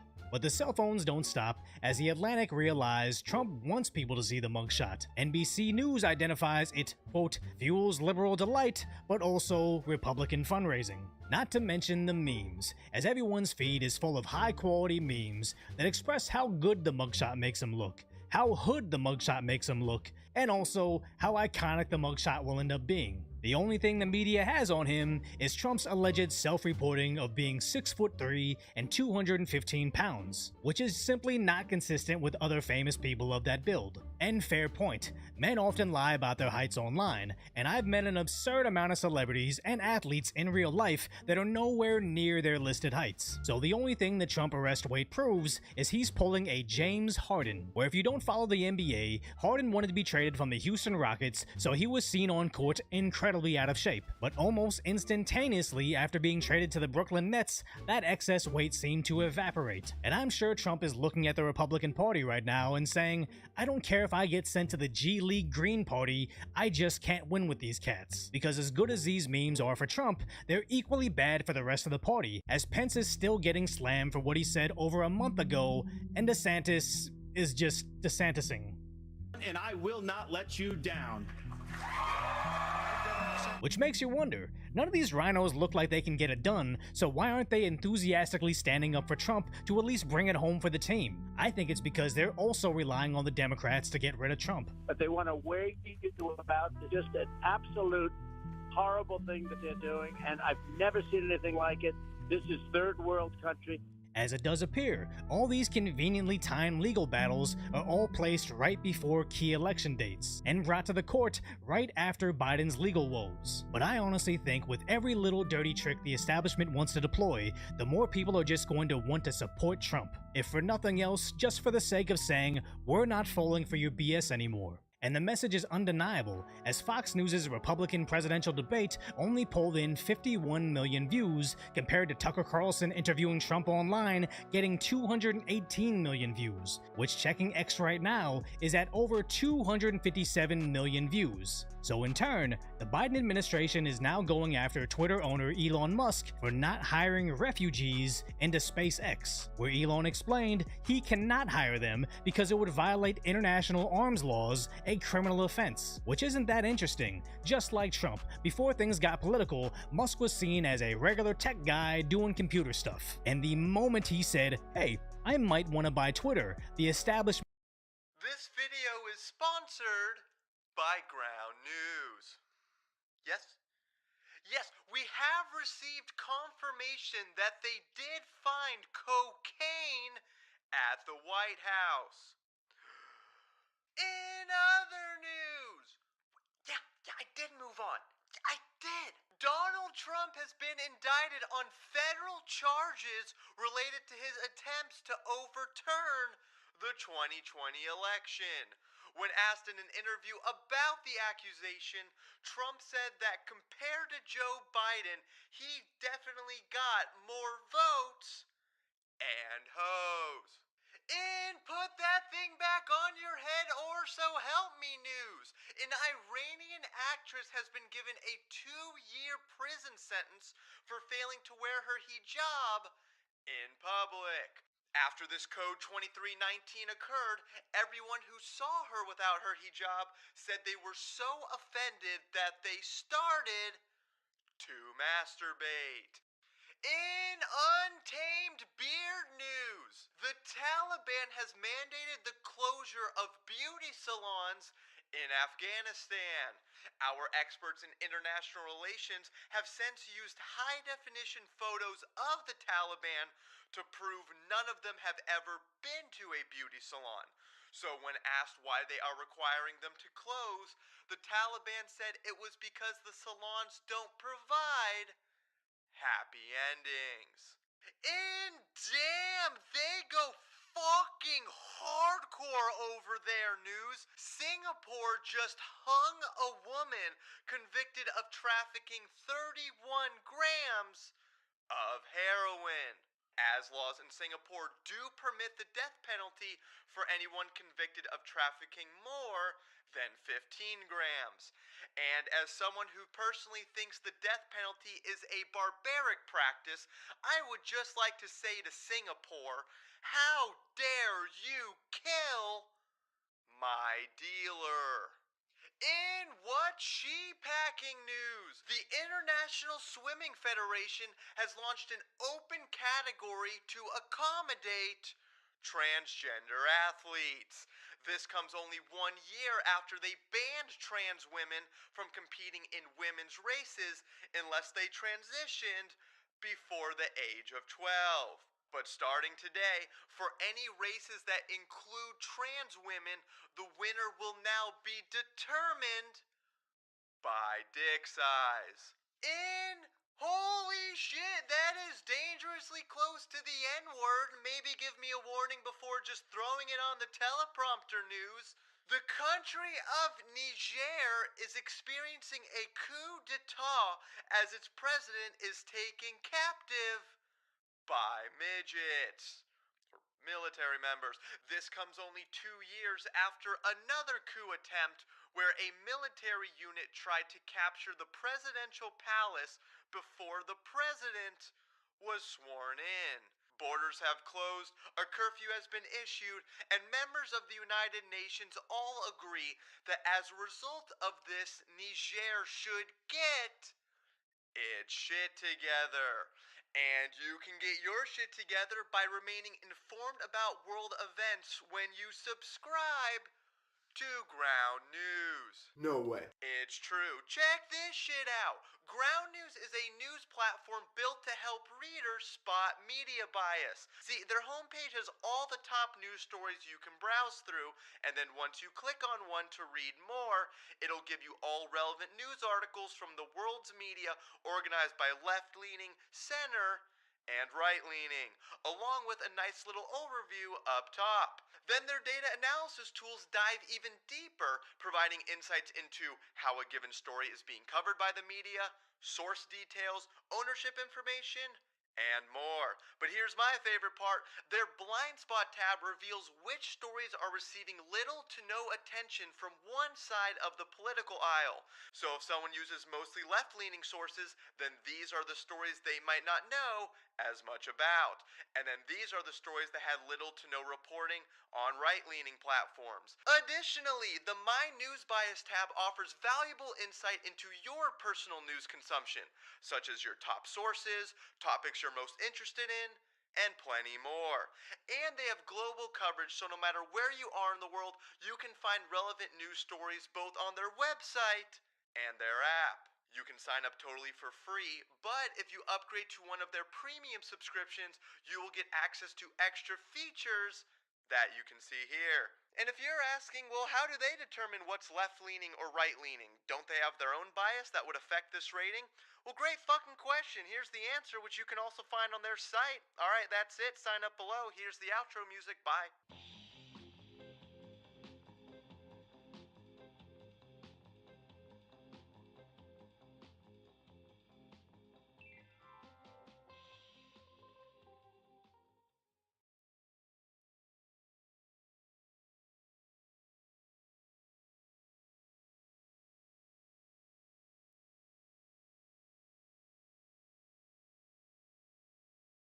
Oh, hi everyone. Now, just before we start, I want to announce that I finally got my Twitter back. The original one from like 5 years ago. So if you're on Twitter or X, go subscribe and hang out with me at bear_ing. All right, on to the video. All right, we're here for another Sugar Tits surprise video. Say hi, Sugar Tits. Hi everyone, yay! So Sugar Tits hasn't seen this video, obviously. Now I have a question. How would you feel if I had 2 knobs? Huh? How would you feel if I had 2 knobs? Would it be an anomaly, or does every bloke in the world have 2 knobs? Well, just me.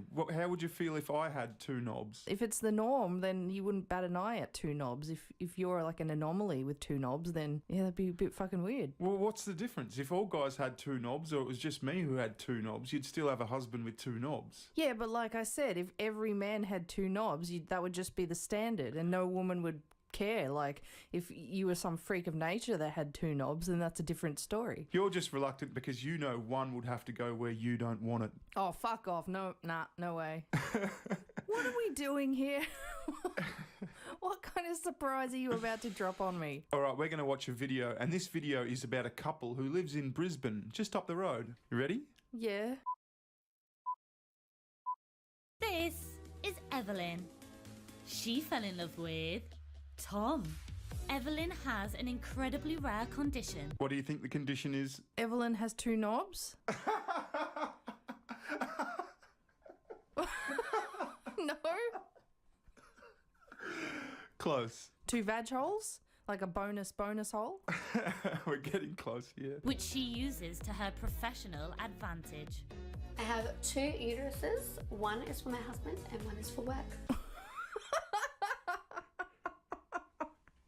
What is she? So she's OnlyFans bitch. She's an OnlyFans bitch, yeah. Well, what does she do during filming? Does she like put a piece of gaffer tape over the husband hole? So, oh no! This is not for you. This is not the hole for you guys. See, I was confused when I found this last night because I'm like, she has 2 uteruses. There's so many different words for vagina. I was thinking, well, yeah, I've probably got this wrong. It probably means there's like 2 tunnels in there before the womb or something like that. I didn't think like actually 2 vaginas, like 2 baby motels. Yeah, she's got 2 baby motels, but she's got 2 vaginas, like 2 sets of lips and shit. With dudes, it's real simple. I got a shaft, a knob, and a fucking set of balls. I didn't even know that was a thing. Are they working? So like, can she get pregnant? Yeah. Can she get double pregnant? I don't know. That's my unique selling point for OnlyFans. The worst reactions have been online, shaming Evelyn for her line of work and how it may impact her family. They can say some really nasty comments judging me as a mother, putting me down, You burned calling it. me So I shut up. wonder what it's like to have your husband not interested in you anymore. You got to embrace it. If you're going to do OnlyFans, you kind of are a slut. I'm sorry. Yeah, I know, and that's like the added bonus of this video. It caught my attention because she's got 2 vaginas. But then she's like, also, I'm on OnlyFans. Imagine that Adam dude and his girlfriend Lena the plug. Would he still be called a cuck if she only reserved one of the vaginas? Oh, for yeah, porn. I see what you're saying. So she's got like the dirty hole and wholesome hole. Technically, he's, no other guy has been in that hole. That's his hole. Do you reckon when they're getting real into it, she goes, yeah, grab my dirty one. I quit my job as an electrician after 12 years to join Evelyn on her OnlyFans. Wait, so he does OnlyFans too? Yeah, he's like her OnlyFans partner now. Right, so he's the cock. Yeah, but I think originally she was just doing OnlyFans. Well, doesn't that change the whole thing there where one's reserved for him and one's reserved for OnlyFans? If he's the OnlyFans partner, then he'd just be ploughing both of the vaginas. Well, yeah, I think he's during the day, like when he's clocked on, he's doing the OnlyFans vagina. And he's clocked in. And when it's just like at night, he's doing the wife vagina. I found out that I had 2 uteruses, or 2 completely independent reproductive systems, when I was 20. How do you find out when you're 20? If you've got 2 vaginas, how does it take 20 years to find out you've got 2 vaginas? She was a slow masturbator. But wouldn't her parents know, like from changing her nappy and stuff? Yeah, that's true. See, now I'm starting to doubt myself. Is it like the same vagina, like outer vagina, but like left or right tunnel? Yeah, you'd be able to see that. The doctor would have been able to see that when you were born. But then how's she got a work hole and a husband hole? The name of my condition is called complete uterus didelphes, and it means that I have 2 completely independent reproductive systems, 2 vaginas, 2 cervix, 2 uterus, and 1 ovary on each set. See, I Your would take parents- that to mean she's got 2 Two- visible vaginas. Yeah, 2 visible vaginas. So how Therefore, do you find out when you're how do you 20? not find out till you're 20? Clue. Do they both have a piss hole? The piss hole is independent of the vagina. Yeah, I've I know. told We you always this many have, times. We always have this argument, but like It's not an argument. It's We associated always have with the this vagina. Like argument. piss is coming out of near your vagina. Yeah, but it's not part of it. I know, but So no, I don't think she has 2 piss holes. It's a completely different system. what? So there's a vagina, a piss hole in the middle or something, and then another vagina. Well, I don't know. I haven't seen her vagina. I don't subscribe to her OnlyFans. Fuck. My right vagina is my favourite, so I keep that for Tom, for my husband's, and my left vagina, I don't really like that one as much, so I use that for filming with other people. So she fucks other people, not just her husband. Do you really expect this to get monetized, by the way? Not really, no. Yeah. Doctors told me that it would be unlikely for me to have children because it's very hard to tell which side is ovulating and which side is not. But thankfully, it didn't take us very long. We conceived naturally during a while we were filming for OnlyFans. Oh, and there it is. There it is. That was the most shocking part. to me. Aw. How was I born, So mommy? these poor kids have got video record of their mum with 2 vaginas getting knocked up and being conceived. Their kids were OnlyFans fuck babies. Yeah. So their friends or like their fellow high school students can say, Oh, I saw you as jizz. Oh. Yeah. I saw your brothers and sisters dribbling down your... yeah, so that's a bit of a weird one. Quite shocked, actually. All right, so I do have my old Twitter back. Go subscribe. It's at bear_ing. That's so I'm also on gross. Rumble, BitChute, Locals, all that good stuff. Sugar. Internet has ruined people. Do you know what has been my most enjoyable pride campaign to date? No, what? Well, my gay pride campaign, of course. Not only do I get the chance to promote your own self-destruction, I get to use God's logo, the rainbow, to do it.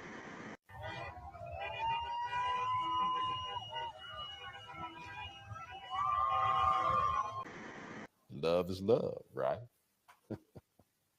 My plan not only prevents you worthless humans from reproducing, it distorts the gender roles and allow me to bring all types of chaos and confusion upon your pathetic societies. It's like, oh, I'm at Harvard. I can go to the library. Now I can learn what this is. And that was less than successful because they were dusty psychological textbooks telling me how essentially criminally insane I was. So that was good. You I- are in my insane. 40s, There is whether it's something in wrong life with your or head. Whatever it is, I started to see a therapist, and I talked about it, and I talked about it. And one of the therapists, I saw a whole bunch of therapists. No, it's part of who I am. I know who I am. I'm a dude playing the dude disguised as another dude. What the fuck are you guys talking about? You dudes don't know what dude he is. Or are you a dude who has no idea what dude he is and claims to know what dude he is by playing other dudes? I know what dude I am. You're scared. I ain't scared. Scared of what? Scared of who? Scared of who? Scared of you.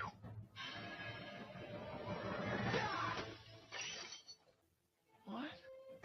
Now, who knew how far the rabbit hole went, you know, and exploring it? It's kind of like the Matrix. The Matrix, the blue pill and the red pill. Sometimes you wonder if you took the wrong pill, if it really went down the rabbit hole, But it's been quite a journey. It's been so successful, I've got men convinced they're women, and women convinced they're men, and some convinced they're no gender at all. Now, it's important to know that tailless, hairless, humanoid singing opossums do not make good pets. No. The males are almost impossible to housebreak. Females are hopeless fashionistas, and the non-binary are just, well, unpredictable. Case in point. So, no, don't do it. Before you start yelling at me, I bought a wig with bangs so we can see what it looks like. Here goes nothing. Uh-oh. What in the berries and cream? Berries and cream. Oh, hurrah! Berries and cream, berries and cream. I'm a little lad who loves berries and cream. Berries and cream, berries and cream. I'm a little lad who loves berries and cream. This month I celebrated my day 365 of womanhood, and Bud Light sent me possibly the best gift ever, a can with my face on it. Check out my Instagram story to see how you can enjoy March Madness with Bud Light and maybe win some money too. A few moments later.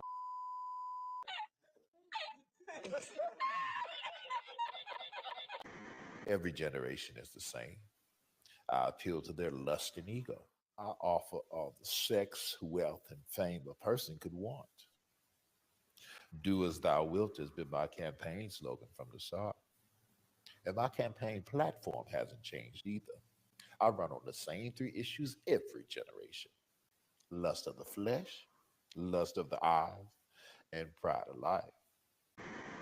Pride isn't a place, it's a feeling of being proud. The pride flag represents being proud of who you are. We fly to show pride and support of our LGBTQ friends.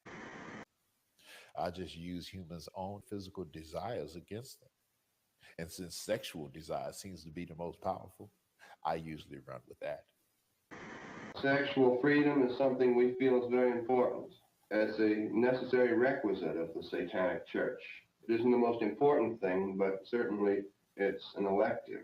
We feel a person should be free to indulge in all of the so-called fetishes, all of the so-called admirations that they would so desire, as long as they don't hurt anyone that doesn't deserve or wish to be hurt. Now, I didn't create sex, but I must say I've done a superb job at perverting it. And once lust has had its full work and he and she can no longer restrain themselves, they usually look to act out their fantasies on someone. And sometimes that someone is a child.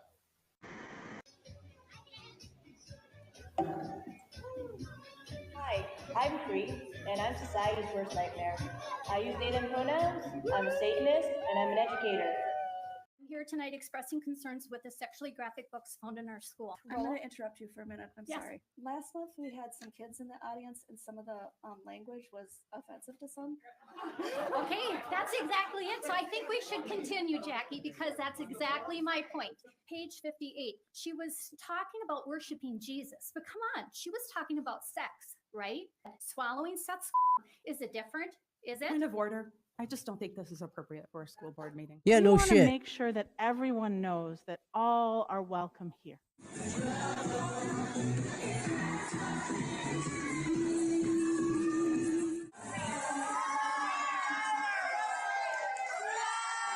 Loving Creator, Holy One, and Diva of the world, may your word shine upon us like glitter under the stage lights.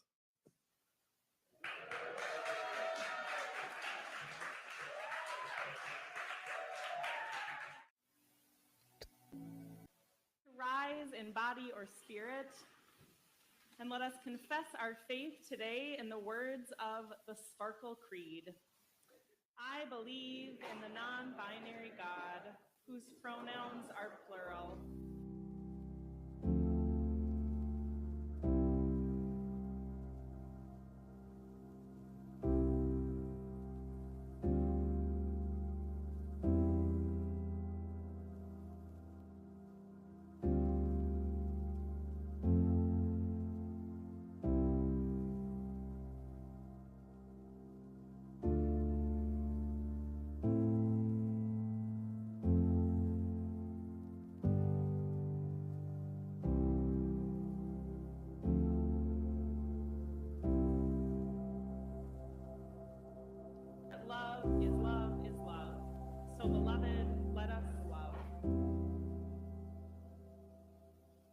confess that we have demanded too much from the earth. We confess to the sins of racism, sexism, homophobia, transphobia, ableism, fatphobia, American imperialism, and Christian supremacy. So what do you think when you see stuff like this?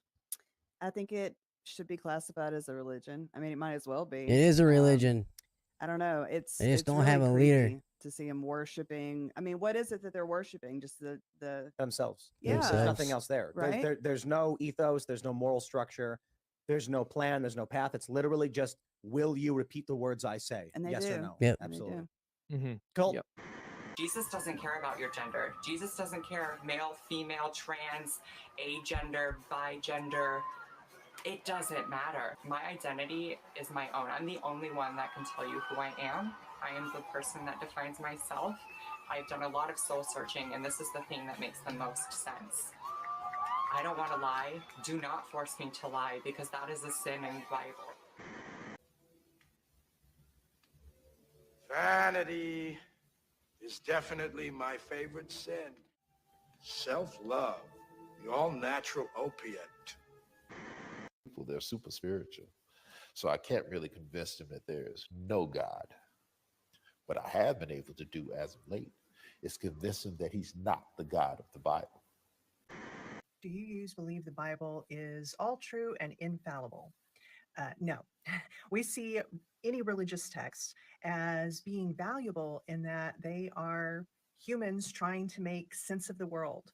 And in the case of the Hebrew Bible and the Christian scriptures, often writing stories, trying to understand things. And so that's very valuable. But they're written by humans and for humans, to paraphrase William Ellery Channing in 1819. Now, Unitarian Universalism is a non-creedal faith. Now, I've convinced half of the world that Jesus didn't exist and the other half that he wasn't divine. You believe that the Lord Jesus Christ is the only way to heaven? No, that seems like a theologically really arrogant view. And the Lord Jesus Christ is the Son of God the Creator.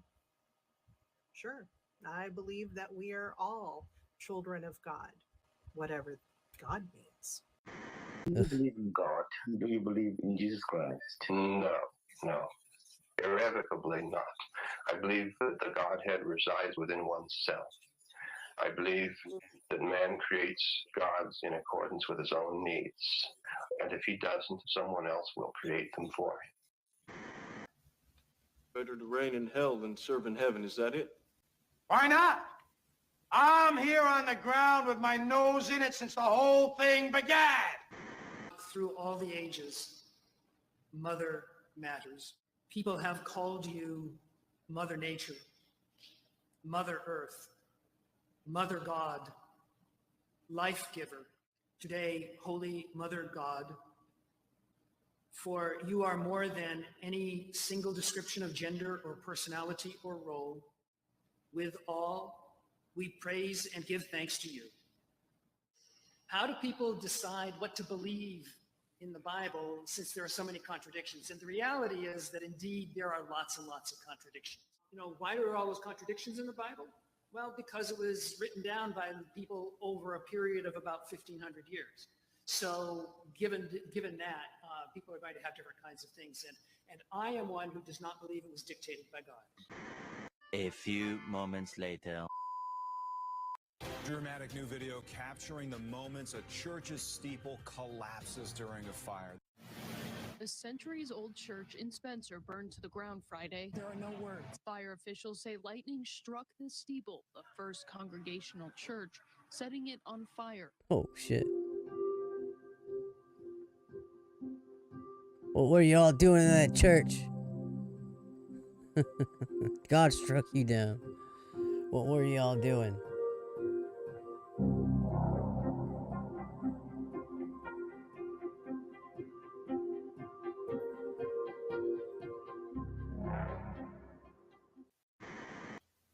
Keep up the good work.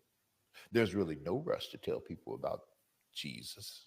You all have plenty of time. We are Unitarian Universalists. We are people of many paths who are brave, curious, and compassionate thinkers and doers. We are a house without walls, a congregation without spiritual limits, and a movement that calls you to put more faith in yourself, your community, and your beliefs. We are a faith that honors your mind, your heart, your journey. We are people of many generations, ethnicities, genders and sexualities, and spiritual backgrounds. Ugh. Unitarian Universalists have different beliefs, but shared values. We are Unitarian Universalists, and at the same time, we may also be agnostic, Buddhist, Christian, Hindu, humanist, Jewish, Yeah, Muslim, that's convenient. pagan, atheist, believers in God, and those who let the great mystery be. We show our values by showing up to answer the call for social justice. No. We have a track record of standing on the side of love for civil rights, LGBTQ equality, Ugh. immigration reform, environmental sustainability, Ugh. reproductive justice, Ugh. racial justice, Ugh. and more. We are Satanists. We engender moral, spiritual, and sexual freedom, personal independence, and insist upon personal choice in all things. It seems that most religions now are buying oats for a dead horse. We feel that all religions are coming around to Satanism. We're in the very throes of a new satanic age. There's a new title for Christians called Christian atheists. And of course, many movements such as the Unitarian Church have existed for a while in what would amount to a form of atheism in evening clothes. And we feel that there's no reason why these people shouldn't just flip the coin completely over and simply call themselves what religion has called them for many, many years. Call them devil worshippers or disciples of evil or Satanists. Of course, it's very hard for a person to hang an uncomplimentary label on themselves. And for this reason, for many years, there will be people practicing Satanism as good Christians or other religions.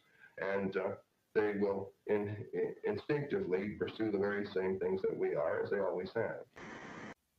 I've nurtured every sensation man has been inspired to have. I cared about what he wanted, and I never judged him. Why? Because I never rejected him, in spite of all his imperfections. I'm a fan of man! I'm a humanist.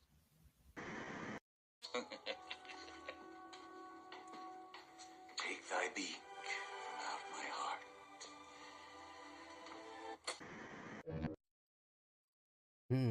That was a good one. All right, I'm gonna go ahead and grab myself something to eat. I'll be back later on with some Octopath Traveler and Star Wars.